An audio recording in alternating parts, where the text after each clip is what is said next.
ਚਾਹੇ ਕੋਈ ਦੀਪ ਸਿੱਧੂ ਹੈ, ਚਾਹੇ ਕੋਈ ਲੱਖਾ ਸਿਧਾਣਾ, ਚਾਹੇ ਕੋਈ ਜਥੇਬੰਦੀ ਹੈ, ਚਾਹੇ ਕੋਈ ਪ੍ਰਤੀਕ ਮਾਨ ਹੈ, ਉਹਨਾਂ ਦੇ ਤਰੀਕੇ ਵੱਖਰੇ ਵੱਖਰੇ ਹੋ ਸਕਦੇ ਆ, ਪਰ ਨਿਸ਼ਾਨਾ ਤਾਂ ਇੱਕੋ ਹੈ ਨਾ ਕਿ 3 ਕਾਲੇ ਕਾਨੂੰਨ ਰੱਦ ਕਰਾਉਣੇ। ਦੀਪ ਸਿੱਧੂ ਇਦਾਂ ਹੋ ਗਿਆ, ਦੀਪ ਸਿੱਧੂ ਨੇ ਝੰਡਾ ਚਲਾਤਾ, ਗਲਤ ਕਰਤਾ। ਹਲੇ ਤਾਂ ਮੈਂ ਉੱਥੇ ਹੀ ਸੀਗਾ ਉਸ ਦਿਨ 26 ਤਰੀਕ ਨੂੰ, ਤੇ ਲੋਕਾਂ ਦੇ ਵਿੱਚ ਤਾਂ ਗੱਲ ਹਲੇ ਆਈ ਹੀ ਨਹੀਂ ਸੀ, ਪਰ ਸੋਸ਼ਲ ਮੀਡੀਆ ਤੇ ਪਹਿਲਾਂ ਰੌਲਾ ਪੈ ਗਿਆ ਕਿਉਂਕਿ ਗੋਦੀ ਮੀਡੀਆ ਸਾਰਾ ਕੁਝ ਨਾਲ ਨਾਲ ਚਲਾ ਰਿਹਾ ਸੀ। ਕੋਰਟ ਨੇ ਉਹਨਾਂ ਨੂੰ ਬੇਲ ਦਿੱਤੀ ਹੈ ਤੇ ਕੋਰਟ ਵੀ ਕਹਿ ਰਹੇ ਕਿ ਇਹ 'ਚ ਕੁਝ ਗਲਤ ਨਹੀਂ ਹੈ। ਜੇ ਝੰਡਾ ਚਲਾ ਵੀ ਦਿੱਤਾ ਤਾਂ ਕੋਈ ਗਲਤ ਕੀ ਹੈ? ਸਾਡੇ 'ਚ ਦਮ ਸੀ ਚਲਾਤਾ। ਜੇ ਇਦਾਂ ਨਿਸ਼ਾਨ ਸਾਹਿਬ ਲਾਉਣ ਨਾਲ ਰਾਜ ਆਉਂਦਾ ਹੈ ਤਾਂ ਫਿਰ ਤਾਂ ਹਰ ਇੱਕ ਗੁਰਦੁਆਰੇ 'ਚ ਰਾਜ ਹੈ ਸਾਡਾ। ਤੇ ਜੇ ਮਗਰ ਲੱਗਣਾ ਹੁੰਦਾ ਤਾਂ ਜਥੇਬੰਦੀਆਂ ਦੇ ਮਗਰ ਲੱਗਦੇ, ਜਿਨ੍ਹਾਂ ਨੇ 3 ਮਹੀਨੇ ਤੋਂ ਅੰਦੋਲਨ ਚਲਾਇਆ ਹੋਇਆ ਸੀ। ਜਦੋਂ ਲੋਕ ਜਥੇਬੰਦੀਆਂ ਦੇ ਮਗਰ ਨਹੀਂ ਲੱਗੇ ਤਾਂ ਦੀਪ ਸਿੱਧੂ ਤੇ ਲੱਖੇ ਸਿਧਾਣੇ ਦੇ ਮਗਰ ਕਿਉਂ ਲੱਗਣਗੇ? 25 ਤਰੀਕ ਨੂੰ ਰੂਟ ਆਇਆ, 26 ਨੂੰ ਸਵੇਰੇ ਜਾਣਾ ਹੈ, ਪਤਾ ਕਿਸੇ ਨੂੰ ਹੈ ਨਹੀਂ, ਤਾਂ ਫਿਰ ਤਾਂ ਆਪ ਮੁਹਾਰੇ ਲੋਕ ਜਿੱਧਰ ਨੂੰ ਜਾ ਰਹੇ ਚਲੇ ਗਏ। ਕਮੀ ਜਥੇਬੰਦੀਆਂ ਦੀ। ਇਹ ਅੰਦੋਲਨ ਆਪ ਮੁਹਾਰੇ ਆਪ ਸਟਾਰ ਬਣਨ ਦਾ ਨਹੀਂ ਹੈ, ਇਹ ਅੰਦੋਲਨ ਪੰਜਾਬ ਨੂੰ ਸਟਾਰ ਬਣਾਉਣ ਦਾ। ਜੇ ਆਪਾਂ ਇਹ ਜੰਗ ਜਿੱਤਦੇ ਹਾਂ ਤਾਂ ਪੂਰੇ ਭਾਰਤ ਦੇ ਵਿੱਚ ਜਾਂ ਪੂਰੇ ਵਿਸ਼ਵ ਦੇ ਵਿੱਚ ਇੱਕ ਮੈਸੇਜ ਜਾਣਾ ਵੀ ਭਾਈ ਉਹ ਮੋਦੀ ਜਿਹੜਾ ਅੜਦਾ ਸੀ, ਜਿਹੜਾ ਆਪਣੀ ਧੌਣ ਨਹੀਂ ਸੀ ਨੀਵੀਂ ਰੱਖ ਕਰਦਾ, ਉਹਨੂੰ ਪੰਜਾਬ ਨੇ ਝੁਕਾਇਆ। ਪਰ ਜੇ ਅਸੀਂ ਇਹ ਜੰਗ ਹਾਰ ਗਏ ਤਾਂ ਫਿਰ ਸਾਰਾ ਭਾਰਤ ਸਾਡੇ ਦੀ ਥੂ ਥੂ ਕਰੂਗਾ। ਇਹ ਪੰਜਾਬੀ ਮੂਹਰੇ ਲੱਗੇ ਸੀ, ਇਹ ਸਰਦਾਰ ਮੂਹਰੇ ਲੱਗੇ ਸੀ, ਤਾਂ ਅਸੀਂ ਹਾਰ ਗਏ। ਸ਼ਾਇਦ ਅਸੀਂ ਮੂਹਰੇ ਹੁੰਦੇ ਨਾ ਹਾਰਦੇ। ਇੱਕ ਪਾਸੇ ਤਾਂ ਆਪਾਂ ਨਾਰਾ ਇਹ ਲਾਉਂਦੇ ਵੀ ਭਗਤ ਸਿੰਘਾਂ ਤੇਰੀ ਸੋਚ ਤੇ ਪਹਿਰਾ ਦੇਾਂਗੇ ਠੋਕ ਕੇ, ਤੇ ਜਦੋਂ ਕੋਈ ਤੁਹਾਡੇ ਚੋਂ ਭਗਤ ਸਿੰਘ ਬਣਨਾ ਚਾਹ ਰਿਹਾ ਤੇ ਉਸ ਭਗਤ ਸਿੰਘ ਨੂੰ ਤੁਸੀਂ ਪਿੱਛੇ ਹਟ ਕਰ ਦਿੰਦੇ ਹੋ।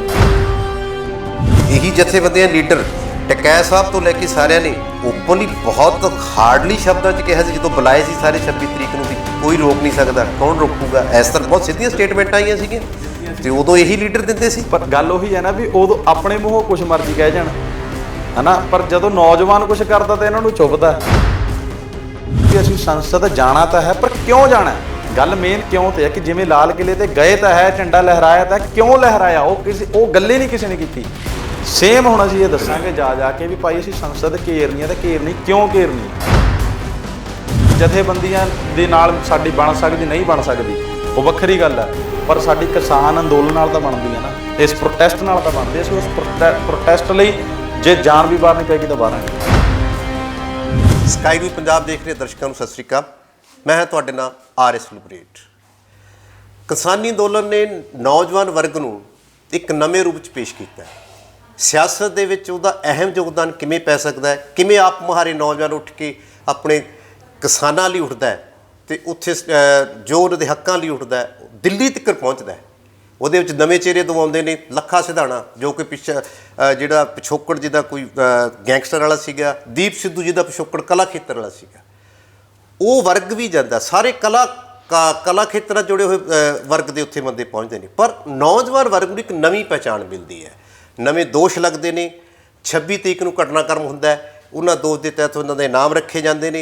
ਇਨਾਮ ਤੋਂ ਬਾਅਦ ਰੂਪੋਸ਼ ਹੋ ਜਾਂਦੇ ਨੇ, ਰੂਪੋਸ਼ ਹੋਣ ਤੋਂ ਬਾਅਦ ਜੇਲ੍ਹ ਹੋ ਜਾਂਦੀ ਹੈ, ਜੇਲ੍ਹ ਤੋਂ ਬਾਅਦ ਜ਼ਮਾਨਤ ਮਿਲਦੀ ਹੈ। ਦੀਪ ਸਿੱਧੂ ਬਾਦ ਨੂੰ ਜ਼ਮਾਨਤ ਮਿਲਣ ਤੋਂ ਬਾਅਦ ਮੰਨਿਆ ਜਾ ਰਿਹਾ ਹੈ ਕਿ ਫਿਰ ਨੌਜਵਾਨ ਵਰਗ ਨੂੰ ਇੱਕ ਨਵਾਂ ਰੌਂਚ ਦੇਖਣ ਨੂੰ ਮਿਲੇਗੀ। ਇਸ ਰੌਂ ਨੂੰ ਜਾਣਨ ਲਈ ਸਾਡੇ ਨਾਲ ਹਾਜ਼ਰ ਨੇ ਪ੍ਰਤੀਕ ਮਾਨ ਜੀ, ਜੋ ਕਲਾ ਖੇਤਰ ਨਾਲ ਜੁੜੇ ਸਨ। ਉਹਨਾਂ ਨੇ ਵੀ ਇਸ ਅੰਦੋਲਨ ਦੇ ਵਿੱਚ ਵੱਧ ਚੜ੍ਹ ਕੇ ਹਿੱਸਾ ਲਿਆ, ਚੰਡੀਗੜ੍ਹ ਦੇ ਵਿੱਚ ਪੂਰੀ ਰਹਿਨੁਮਾਈ ਕੀਤੀ। ਬਹੁਤ ਵੱਡੀਆਂ ਸੰਸਥਾਵਾਂ ਨੂੰ ਨਾਲ ਜੋੜ ਕੇ, ਨੌਜਵਾਨ ਵਰਗ ਨੂੰ ਨਾਲ ਜੋੜ ਕੇ, ਉੱਥੋਂ ਦੇ ਦਿੱਲੀ ਵੱਡੇ ਦੇ ਖੇਤਰ ਆ ਕੇ ਖੇਤਰ ਦੇ ਆਗੂਆਂ ਨੂੰ ਬੁਲਾ ਕੇ ਇੱਥੋਂ ਦੇ ਲੋਕਾਂ ਨੂੰ ਰਹਿਨੁਮਾਈ ਦਿੱਤੀ। ਅਤੇ ਉਸ ਰਹਿਨੁਮਾਈ ਦੇ ਵਿੱਚ ਨੌਜਵਾਨ ਫਿਰ ਆਪਣੇ ਆਪ ਨੂੰ ਕਿਵੇਂ ਦੇਖਦਾ, ਇਸ ਅੰਦੋਲਨ ਨੂੰ ਕਿਵੇਂ ਜੁੜੇਗਾ, ਇਸ ਖੜੋਤ ਤੋਂ ਬਾਅਦ ਉਹਨਾਂ ਨਾਲ ਆਪਾਂ ਗੱਲ ਕਰਦੇ ਹਾਂ। ਪ੍ਰਤੀਕ ਮਾਨ ਜੀ, ਸਕਾਈ ਨਿਊਜ਼ ਪੰਜਾਬ 'ਤੇ ਤੁਹਾਡਾ ਸਵਾਗਤ ਹੈ। ਬਹੁਤ ਬਹੁਤ ਧੰਨਵਾਦ ਜੀ, ਅਤੇ ਧੰਨਵਾਦ ਤੁਹਾਡਾ ਵੀ ਕਿ ਤੁਸੀਂ ਸਾਡੇ ਕੋਲ ਆਏ। ਸਭ ਤੋਂ ਖੁਸ਼ੀ ਦੀ ਗੱਲ ਮੈਨੂੰ ਇਹ ਲੱਗੀ ਮੇਰੇ ਹੁਣ ਤੱਕ ਦੇ ਪੱਤਰਕਾਰੀ ਦੇ ਖੇਤਰ ਦੇ ਵਿੱਚ, ਨੌਜਵਾਨ ਵਰਗ ਨੂੰ ਮੈਂ ਪਹਿਲੀ ਵਾਰੀ ਦੇਖਿਆ ਕਿ ਉਹ ਭਟਕਿਆ ਨਹੀਂ।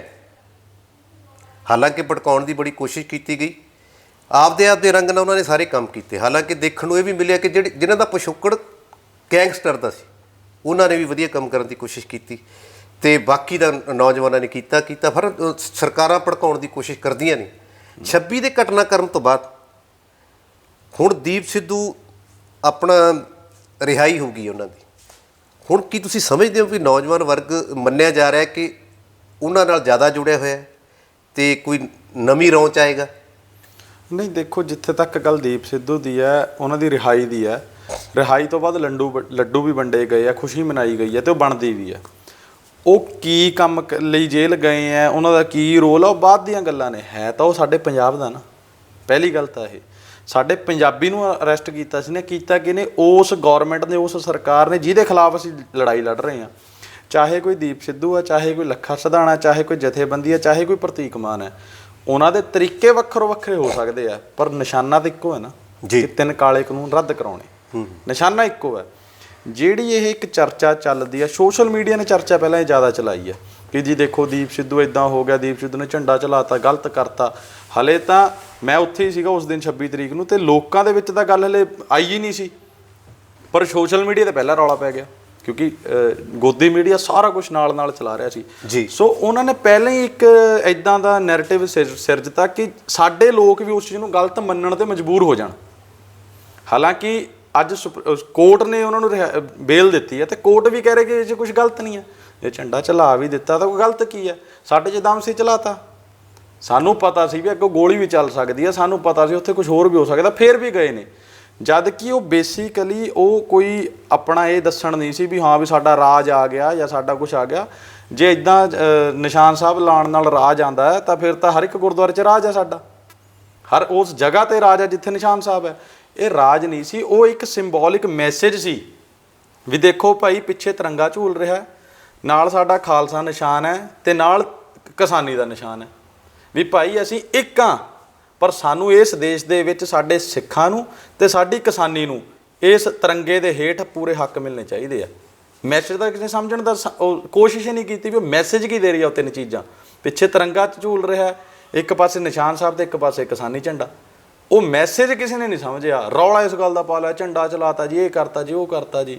ਚਲੋ ਦੂਸਰੀ ਗੱਲ ਵੀ ਠੀਕ ਹੈ, ਨੌਜਵਾਨਾਂ ਤੇ ਜਥੇਬੰਦੀਆਂ ਦੇ ਵਿੱਚ ਖਟਾਸ ਜ਼ਰੂਰ ਆਈ ਸੀ, ਪਰ ਨੌਜਵਾਨ ਦਿੱਲੀ ਬਾਰਡਰ ਛੱਡ ਕੇ ਕੋਈ ਨਹੀਂ ਆਇਆ, ਬੈਠੇ ਉੱਥੇ ਉਦੋਂ ਹੀ ਉਵੇਂ ਹੀ ਬੈਠੇ ਸੀ। ਕੁਛ ਕੁ ਆਏ ਨੇ, ਮੈਂ ਨਹੀਂ ਕਹਿੰਦਾ ਵੀ ਸਾਰੇ ਆ ਗਏ ਜਾਂ ਸਾਰੇ ਉੱਥੇ ਰਹਿ ਗਏ, ਕੁਛ ਕੁ ਆਏ ਨੇ, ਨਾਰਾਜ਼ ਹੋ ਕੇ ਆ ਜਾਂਦੇ ਆ। ਪਰ ਕਹਿੰਦੇ ਨਾ ਵੀ ਜਦੋਂ ਵੀ ਮੰਨ ਲਓ ਜਦੋਂ ਜ਼ਮੀਨ ਦੀ ਵੰਡ ਹੁੰਦੀ ਉਦੋਂ ਸਾਰੇ ਭਾਈ ਆਪਸ 'ਚ ਲੜ ਪੈਂਦੇ ਆ, ਪਰ ਜਦੋਂ ਕੋਈ ਵਿਆਹ 'ਚ ਘਰ 'ਚ ਕੋਈ ਵਿਆਹ ਆ ਜਾਏ ਜਾਂ ਕੁਛ ਹੋ ਜਾਏ, ਖੁਸ਼ੀ ਦਾ ਮਾਹੌਲ ਆ ਜਾਏ, ਫਿਰ ਸਾਰੇ ਇਕੱਠੇ ਹੋ ਜਾਂਦੇ। ਸੋ ਹੁਣ ਮੌਕਾ ਆ ਗਿਆ, ਕਹਿ ਲਓ ਵੀ ਕੁਦਰਤੀ। ਹੁਣ ਬੰਗਾਲ ਦੇ ਵਿੱਚ ਮੋਦੀ ਸਰਕਾਰ ਹਾਰੀ ਆ, ਉਸ ਰਿਜ਼ਲਟ ਨੇ ਸਾਨੂੰ ਦੁਬਾਰਾ ਇੱਕ ਪੋਜ਼ਿਟਿਵ ਕਰਤਾ।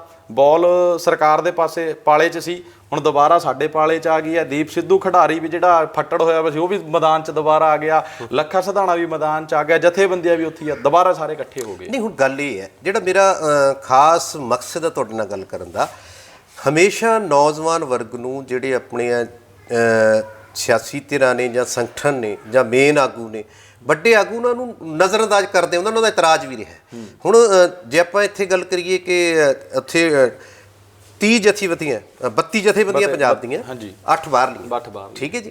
ਉਹਦੇ 'ਚ ਕੀ ਹੈ ਕਿ ਵੀ ਤੁਸੀਂ ਸਮਝੋ ਕਿ 32 ਜਥੇਬੰਦੀਆਂ ਵਾਲੇ ਜਿਹੜੇ ਲੀਡਰ ਨੇ ਉਹਨਾਂ ਨੇ ਇਹਨਾਂ ਨੂੰ ਸਵੀਕਾਰਿਆ ਨਹੀਂ ਤਾਂ ਇਨਕਾਰਿਆ ਵੀ ਨਹੀਂ, ਠੀਕ ਹੈ ਜੀ। ਪਰ ਇੱਕ ਗੱਲ ਹੈ ਵੀ ਕਿਤੇ ਨਾ ਕਿਤੇ ਜਿਹੜੀ 26 ਦੇ ਘਟਨਾਕ੍ਰਮ ਨੂੰ ਅਸਿੱਧੇ ਰੂਪ 'ਤੇ ਇਹ ਕਿਹਾ ਗਿਆ ਕਿ ਇਹ ਕੋਈ ਖਾਸ ਜਿਹੜੇ ਨੌਜਵਾਨ ਸੀਗੇ ਉਹਨਾਂ ਨੂੰ ਮਗਰ ਲੱਗ ਕੇ ਚਲੇ ਗਏ ਤੇ ਇਹ ਗਲਤੀਆਂ ਕਰ ਲਈਆਂ ਉਹਨਾਂ ਨੇ। ਨਹੀਂ ਮਗਰ ਨਹੀਂ ਲੱਗਦਾ ਜੀ ਕੋਈ ਕਿਸੇ ਦੇ। ਨਹੀਂ ਕੀ ਤੁਸੀਂ ਮੰਨਦੇ ਹੋ ਕਿ ਉਹਨਾਂ ਦੇ ਮਗਰ ਲੱਗ ਕੇ ਗਏ? ਨਹੀਂ ਨਹੀਂ ਨਹੀਂ ਨਹੀਂ, ਜੇ ਮਗਰ ਲੱਗਣਾ ਕਾਲ ਤਾਂ ਜਥੇਬੰਦੀਆਂ ਨਹੀਂ ਕੀਤੀ ਸੀ। ਜੇ ਮਗਰ ਲੱਗਣਾ ਹੁੰਦਾ ਤਾਂ ਜਥੇਬੰਦੀਆਂ ਦੇ ਮਗਰ ਲੱਗਦੇ, ਜਿਨ੍ਹਾਂ ਨੇ 3 ਮਹੀਨੇ ਤੋਂ ਅੰਦੋਲਨ ਚਲਾਇਆ ਹੋਇਆ ਸੀ। ਜਦੋਂ ਲੋਕ ਜਥੇਬੰਦੀਆਂ ਦੇ ਮਗਰ ਨਹੀਂ ਲੱਗੇ ਤਾਂ ਦੀਪ ਸਿੱਧੂ ਤੇ ਲੱਖੇ ਸਿਧਾਣੇ ਦੇ ਮਗਰ ਕਿਉਂ ਲੱਗਣਗੇ? ਉਹ ਲੋਕ ਸਾਰੇ ਆਪ ਮੁਹਾਰੇ ਗਏ ਸੀ। ਬੇਸਿਕਲੀ ਸਰਕਾਰ ਨੇ ਚਾਲ ਖੇਡੀ ਤੇ ਸਾਡੀ ਜਥੇਬੰਦੀਆਂ ਵੀ ਤੇ ਅਸੀਂ ਵੀ, ਆਮ ਪਬਲਿਕ ਵੀ, ਸਾਰੇ ਉਹਦੀ ਸਰਕਾਰ ਦੀ ਚਾਲ 'ਚ ਫਸ ਗਏ। ਉਹ ਕਿਵੇਂ ਵੀ ਸਰਕਾਰ ਨੇ ਜਿਹੜਾ ਰੂਟ ਸੀ ਉਹ 25 ਸ਼ਾਮ ਨੂੰ ਦੱਸਿਆ, 25 ਸ਼ਾਮ ਨੂੰ ਸਾਨੂੰ ਦੱਸਿਆ, ਤੇ ਅੱਧ ਤੋਂ ਵੱਧ ਜਿਹੜਾ ਮੁਲਕ ਦਿੱਲੀ 'ਚ ਸੀ ਉੱਥੇ ਤਾਂ ਨੈਟ ਹੀ ਨਹੀਂ ਚੱਲ ਰਿਹਾ ਸੀ, ਨਾ ਉੱਥੇ ਖਬਰਾਂ ਪਹੁੰਚ ਰਹੀਆਂ ਸੀ। ਇੱਕ ਮਾਈਕ ਤੋਂ ਅਨਾਊਂਸਮੈਂਟ ਹੋਈ ਆ ਸਿਰਫ ਸਟੇਜ ਤੋਂ, ਉਹ ਮੈਸੇਜ ਕਿੰਨੇ ਕਨਵੇ ਹੋਇਆ? 18-20 ਕਿਲੋਮੀਟਰ ਦਾ ਜਾਮ ਹੈ, ਉੱਥੇ ਤੱਕ ਆਵਾਜ਼ ਹੀ ਨਹੀਂ ਗਈ ਹੈ। ਜਿਹੜੀ ਉੱਥੇ ਪਬਲਿਕ ਸੀ ਉਹਨਾਂ ਨੂੰ ਪਤਾ ਹੀ ਨਹੀਂ ਸੀ ਵੀ ਜਾਣਾ ਕਿੱਥੇ ਆ। ਉਹਨਾਂ ਦੇ ਮੈਸੇਜ ਜੋ ਪਹਿਲਾਂ ਗਿਆ ਹੋਇਆ ਸੀ ਉਹ ਤਾਂ ਰਿੰਗ ਰੋਡ ਦਾ ਗਿਆ ਹੋਇਆ ਸੀ ਜੀ। ਚਲੋ ਮੈਂ ਇੱਕ ਗੱਲ ਕਲੀਅਰ ਕਰਨੀ ਚਾਹੁੰਦਾ। ਗੱਲ ਇਹ ਸੀਗੀ ਕਿ ਚੰਡੂਨੀ ਸਾਹਿਬ ਨੇ ਆਪ ਵੀ ਮੰਨਿਆ ਵੀ ਅਸੀਂ ਜਿਹੜਾ ਅੰਦੋਲਨ ਦੇ ਵਿੱਚ ਸਰਕਾਰੀ ਰੂਟ ਸਵੀਕਾਰ ਕਰਨਾ ਸਾਡੀ ਸਭ ਤੋਂ ਵੱਡੀ ਬਿਲਕੁਲ ਗਲਤੀ ਸੀ, ਤੇ ਇਹੀ ਇਤਰਾਜ਼ ਤਾਂ ਨੌਜਵਾਨਾਂ ਦਾ ਸੀ। ਬਿਲਕੁਲ। ਤੇ ਫਿਰ ਨੌਜਵਾਨ ਤਾਂ ਗਲਤ ਨਹੀਂ ਨਾ? ਨਹੀਂ, ਨੌਜਵਾਨ ਗਲਤ ਨਹੀਂ ਸੀ। ਰੌਲਾ ਉੱਥੇ ਮੈਂ ਵੀ ਦੱਸ ਰਿਹਾ ਵੀ ਸਰਕਾਰ ਦੀ ਗੇਮ ਸੀ ਸਾਰੀ ਕਿ ਇਹਨਾਂ ਨੂੰ ਰੂਟ ਹੀ ਨਾ ਦਿਓ, ਰੂਟ ਮੌਕੇ ਤੇ ਦਿਓ। ਉਹੀ ਗੱਲ ਹੋਈ, ਰੂਟ ਮੌਕੇ ਤੇ ਆਇਆ। ਜੇ ਇਹੀ ਰੂਟ ਸ਼ਾਇਦ 15-20 ਦਿਨ ਪਹਿਲਾਂ ਆ ਜਾਂਦਾ ਤਾਂ ਸ਼ਾਇਦ ਜਥੇਬੰਦੀਆਂ ਵੀ ਸਮਝਾਉਣ 'ਚ ਕਾਮਯਾਬ ਹੋ ਜਾਂਦੀ ਵੀ ਅਸੀਂ ਇਸ ਰੂਟ ਤੇ ਕਿਉਂ ਜਾਣਾ। ਗੱਲ ਤਾਂ ਕਿਉਂ ਦੀ ਸੀ। 25 ਤਰੀਕ ਨੂੰ ਰੂਟ ਆਇਆ, 26 ਨੂੰ ਸਵੇਰੇ ਜਾਣਾ, ਪਤਾ ਕਿਸੇ ਨੂੰ ਹੈ ਨਹੀਂ, ਤਾਂ ਫਿਰ ਤਾਂ ਆਪ ਮੁਹਾਰੇ ਲੋਕ ਜਿੱਧਰ ਨੂੰ ਜਾ ਰਹੇ ਨਹੀਂ ਫਿਰ ਕਮੀ ਕਿਹਦੀ ਰਹੀ? ਜਿਹੜੇ ਆਪਣੇ ਉੱਤੇ ਜੇ ਆਪਣੇ 40 ਜਥੇਬੰਦੀਆਂ 32 ਆਗੂ ਤਾਂ ਹੈਗੇ ਨੇ ਨਾ ਉੱਥੇ ਪੰਜਾਬ ਦੇ, 8 ਦੂਸਰੀ ਜਥੇਬੰਦੀਆਂ ਦੇ, ਫਿਰ ਉਹਨਾਂ ਦੀ ਪੈਰਵੀ ਵਿੱਚ ਕਿਤੇ ਨਾ ਕਿਤੇ ਕਮੀ ਹੋ ਸਕਦੀ ਹੈ ਕਿ ਨਹੀਂ? ਉਹ ਤਾਂ ਆਪ ਮੰਨ ਰਹੇ ਨੇ, ਉਹ ਤਾਂ ਆਪ ਮੰਨਦੇ ਨੇ ਵੀ ਭਾਈ ਸਾਡੇ ਤੋਂ 26 ਨੂੰ ਗਲਤੀ ਹੋਈ ਆ। ਪਰ ਮੈਂ ਕਹਿੰਦਾ ਵੀ 26 ਨੂੰ ਜੋ ਵੀ ਹੋਇਆ ਉਹਨੇ ਜੇ ਸਾਨੂੰ ਨੈਗੇਟਿਵ ਕੀਤਾ ਤਾਂ ਪੋਜ਼ਿਟਿਵ ਵੀ ਬਹੁਤ ਕੁਝ ਦਿੱਤਾ। ਸੋ ਇਹ ਹੈ ਵੀ ਪੋਜ਼ਿਟਿਵ ਇਹ ਆ ਗਿਆ ਵੀ ਹੁਣ ਜਥੇਬੰਦੀਆਂ ਨੂੰ ਵੀ ਸਮਝ ਆ ਗਈ ਵੀ ਭਾਈ ਅਸੀਂ ਇੱਥੇ ਆਹ ਗਲਤੀ ਕਰੀਏ, ਮੁੜ ਕੇ ਗਲਤੀ ਨਹੀਂ ਕਰਨੀ। ਨੌਜਵਾਨਾਂ ਨੂੰ ਵੀ ਸਮਝ ਆ ਗਈ ਵੀ ਭਾਈ ਅਸੀਂ ਆਪ ਮੁਹਾਰੇ ਇੱਦਾਂ ਕੁਝ ਕਦਮ ਚੱਕਿਆ, ਸਾਨੂੰ ਨੁਕਸਾਨ ਕਿਤੇ ਨਾ ਕਿਤੇ ਹੋਇਆ, ਅਸੀਂ ਵੀ ਹੁਣ ਆਪ ਮੁਹਾਰੇ ਕੁਝ ਨਹੀਂ ਕਰਨਾ। ਸੋ ਇੱਕ ਜਿਹੜੀ ਆਪ ਮੁਹਾਰਤਾ ਵਾਲਾ ਜਿਹੜਾ ਹੁੰਦਾ ਨਾ, ਕਿਉਂਕਿ ਅੱਜ ਦਾ ਟਾਈਮ ਇੱਦਾਂ ਦਾ ਹਰ ਬੰਦਾ ਸਟਾਰ ਬਣਨਾ ਚਾਹੁੰਦਾ, ਖਾਸ ਕਰਕੇ ਇਸ ਕਿਸਾਨ ਅੰਦੋਲਨ 'ਚੋਂ। ਮੈਂ ਪਰਸਨਲੀ ਇਹ ਗੱਲ ਕਹਿਣਾ ਹੀ ਚਾਹੁੰਦਾ ਕਿ ਇਹ ਅੰਦੋਲਨ ਆਪ ਮੁਹਾਰੇ ਆਪ ਸਟਾਰ ਬਣਨ ਦਾ ਨਹੀਂ ਹੈ, ਇਹ ਅੰਦੋਲਨ ਪੰਜਾਬ ਨੂੰ ਸਟਾਰ ਬਣਾਉਣ ਦਾ। ਜੇ ਆਪਾਂ ਇਹ ਜੰਗ ਜਿੱਤਦੇ ਹਾਂ ਤਾਂ ਪੂਰੇ ਭਾਰਤ ਦੇ ਵਿੱਚ ਜਾਂ ਪੂਰੇ ਵਿਸ਼ਵ ਦੇ ਵਿੱਚ ਇੱਕ ਮੈਸੇਜ ਜਾਣਾ ਵੀ ਭਾਈ ਉਹ ਮੋਦੀ ਜਿਹੜਾ ਅੜਦਾ ਸੀ, ਜਿਹੜਾ ਆਪਣੀ ਧੌਣ ਨਹੀਂ ਸੀ ਨੀਵੀਂ ਰੱਖ ਕਰਦਾ, ਉਹਨੂੰ ਪੰਜਾਬ ਨੇ ਝੁਕਾਇਆ। ਪਰ ਜੇ ਅਸੀਂ ਇਹ ਜੰਗ ਹਾਰ ਗਏ ਤਾਂ ਫਿਰ ਸਾਰਾ ਭਾਰਤ ਸਾਡੇ ਤੇ ਥੂ ਥੂ ਕਰੂਗਾ। ਇਹ ਪੰਜਾਬੀ ਮੂਹਰੇ ਲੱਗੇ ਸੀ, ਇਹ ਸਰਦਾਰ ਮੂਹਰੇ ਲੱਗੇ ਸੀ, ਤਾਂ ਅਸੀਂ ਹਾਰ ਗਏ। ਸ਼ਾਇਦ ਅਸੀਂ ਮੂਹਰੇ ਹੁੰਦੇ ਨਾ ਹਾਰਦੇ। ਚਲੋ ਮੈਂ ਮੰਨਦਾ ਕਿ ਮੈਂ ਪੰਜਾਬੀ ਵੀ ਕਹਿੰਦਾ, ਮੈਂ ਹੁਣ ਗੱਲ ਚੱਲ ਰਹੀ ਸੀਗੀ ਤੋਂ ਨੌਜਵਾਨ ਦਾ ਹੁਣ ਕੀ ਰੋਲ ਰਹੇਗਾ। ਜਿਵੇਂ ਨੌਜਵਾਨਾਂ ਨੂੰ ਹਮੇਸ਼ਾ ਮੰਨਿਆ ਜਾਂਦਾ ਯਾਰ ਵੀ ਇਹ ਥੋੜ੍ਹੇ ਜੋਸ਼ ਨਾਲ ਜ਼ਿਆਦਾ ਕੰਮ ਕਰਦੇ ਆ, ਹੋਸ਼ ਘੱਟ ਹੁੰਦਾ, ਕਈ ਇਤਰਾਜ਼ ਲੱਗਦੇ ਨੇ। ਅਤੇ ਹੁਣ ਮੈਨੂੰ ਲੱਗਦਾ ਕਿ ਹੁਣ ਇੱਦਾਂ ਉਸ ਖੜੋਤ ਤੋਂ ਬਾਅਦ 26 ਦੀ ਖੜੋਤ ਤੋਂ ਬਾਅਦ ਹੁਣ ਕੋਈ ਨਵਾਂ ਰੂਪ ਲੈ ਸਕਦੇ ਆ? ਨਹੀਂ, ਲੈਣਾ ਬਣਦਾ ਜੀ। ਦੇਖੋ ਭਗਤ ਸਿੰਘ ਉਹਨਾਂ ਨੂੰ ਵੀ ਬਦਨਾਮ ਕੀਤਾ ਹੀ ਸੀ, ਮਹਾਤਮਾ ਗਾਂਧੀ ਨੇ ਕਿਹਾ ਹੀ ਸੀ ਵੀ ਭਾਈ ਇਹ ਗਰਮ ਚੱਲਦੇ ਨੇ। ਜਦੋਂ ਊਧਮ ਸਿੰਘ ਨੇ ਜਨਰਲ ਡਾਇਰ ਨੂੰ ਗੋਲੀ ਮਾਰੀ ਸੀ ਤਾਂ ਮਹਾਤਮਾ ਗਾਂਧੀ ਦਾ ਬਿਆਨ ਸੀ ਕਿ ਮੈਨੂੰ ਉਹਦੀ ਡਾਇਰ ਦੀ ਮੌਤ ਦਾ ਅਫਸੋਸ ਹੈ, ਊਧਮ ਸਿੰਘ ਦੇ ਹੱਕ 'ਚ ਨਹੀਂ ਸੀ ਭੁਗਤੇ। ਸੋ ਇਹ ਤਾਂ ਸ਼ੁਰੂ ਤੋਂ ਚੱਲਦਾ ਆ। ਇਹ ਜਿਹੜੇ ਵੀ ਥੋੜ੍ਹੇ ਜਿਹੇ ਨੌਜਵਾਨ ਥੋੜ੍ਹੇ ਜਿਹੇ ਗਰਮ ਹੁੰਦੇ ਆ, ਜਿਹੜੇ ਬਜ਼ੁਰਗ ਨੇ ਉਹ ਥੋੜ੍ਹੇ ਜਿਹੇ ਠਰਮੇ ਨਾਲ ਚੱਲਦੇ ਆ, ਪਰ ਆਪਣੇ ਟਾਈਮ 'ਚ ਉਹ ਵੀ ਗਰਮ ਹੁੰਦੇ ਆ, ਉਹ ਭੁੱਲ ਜਾਂਦੇ ਨੇ ਸਾਰਾ ਕੁਝ। ਆਪਣੇ ਟਾਈਮ 'ਚ ਉਹ ਵੀ ਗਰਮ ਹੁੰਦੇ ਆ। ਜੀ। ਇਹ ਪਰ ਗੱਲ ਇਹ ਹੈ ਵੀ ਇਸ ਚੀਜ਼ ਨੂੰ ਬੈਲੈਂਸ ਕਰਨਾ ਬਹੁਤ ਵੱਡੀ, ਜਿਹੜਾ ਇਸ ਨੂੰ ਬੈਲੈਂਸ ਕਰਕੇ ਉਹੀ ਲੀਡਰ। ਬਹੁਤ ਸਾਰੇ ਲੀਡਰ ਹੈਗੇ ਨੇ, ਕਿਸਾਨੀ ਲੀਡਰ ਹੈਗੇ ਨੇ ਜਿਹੜੇ ਨੌਜਵਾਨਾਂ ਨੂੰ ਨਾਲ ਲੈ ਕੇ ਜਾਂ ਜੋੜ ਕੇ ਜਾਂ ਉਹਨਾਂ ਦੀ ਭਾਵਨਾਵਾਂ ਨੂੰ ਸਮਝ ਕੇ ਫੈਸਲੇ ਲੈਂਦੇ ਨੇ। ਬਲਦੇਵ ਸਿੰਘ ਸਿਰਸਾ ਜੀ ਆ, ਸਰਜੀਤ ਸਿੰਘ ਫੂਲ ਹੈ, ਗੁਰਨਾਮ ਸਿੰਘ ਝੜੂਨੀ ਹੈ, ਹੋਰ ਬਹੁਤ ਸਾਰੇ ਲੀਡਰ ਨੇ ਵੀ ਜਿਹੜੇ ਨੌਜਵਾਨਾਂ ਦੀ ਵੀ ਸੁਣਦੇ ਆ, ਅਤੇ ਸੁਣਨੀ ਚਾਹੀਦੀ ਹੈ। ਕਿਉਂਕਿ ਇੱਕ ਪਾਸੇ ਤਾਂ ਅਸੀਂ ਇਹ ਕਹਿੰਦੇ ਹਾਂ ਵੀ ਯਾਰ ਲੜਾਈ ਜਿਹੜੀ ਆ, ਜੰਗ ਜਿਹੜੀ ਆ ਆਉਣ ਵਾਲੀ ਪੀੜ੍ਹੀ ਲਈ ਹੈ ਜਾਂ ਨੌਜਵਾਨੀ ਲਈ ਹੈ ਨਾ। ਤਾਂ ਜੇ ਜਿਹਦੇ ਲਈ ਅਸੀਂ ਲੜਾਈ ਲੜ ਰਹੇ ਹਾਂ ਤਾਂ ਉਹਨੂੰ ਵੀ ਨਾਲ ਇਨਵੋਲਵ ਕਰੋ। ਪਰ ਉਹੀ ਹੈ ਵੀ 26 ਤੋਂ ਪਹਿਲਾਂ ਕਿਤੇ ਨਾ ਕਿਤੇ ਸਾਨੂੰ ਪਾਸੇ 'ਚ ਰੱਖਿਆ ਜਾਂਦਾ ਸੀ, ਪਰ ਹੁਣ ਉਹ ਕਹਿ ਲਓ ਵੀ ਪਰਮਾਤਮਾ ਨਾਲ ਹੀ ਹੈ।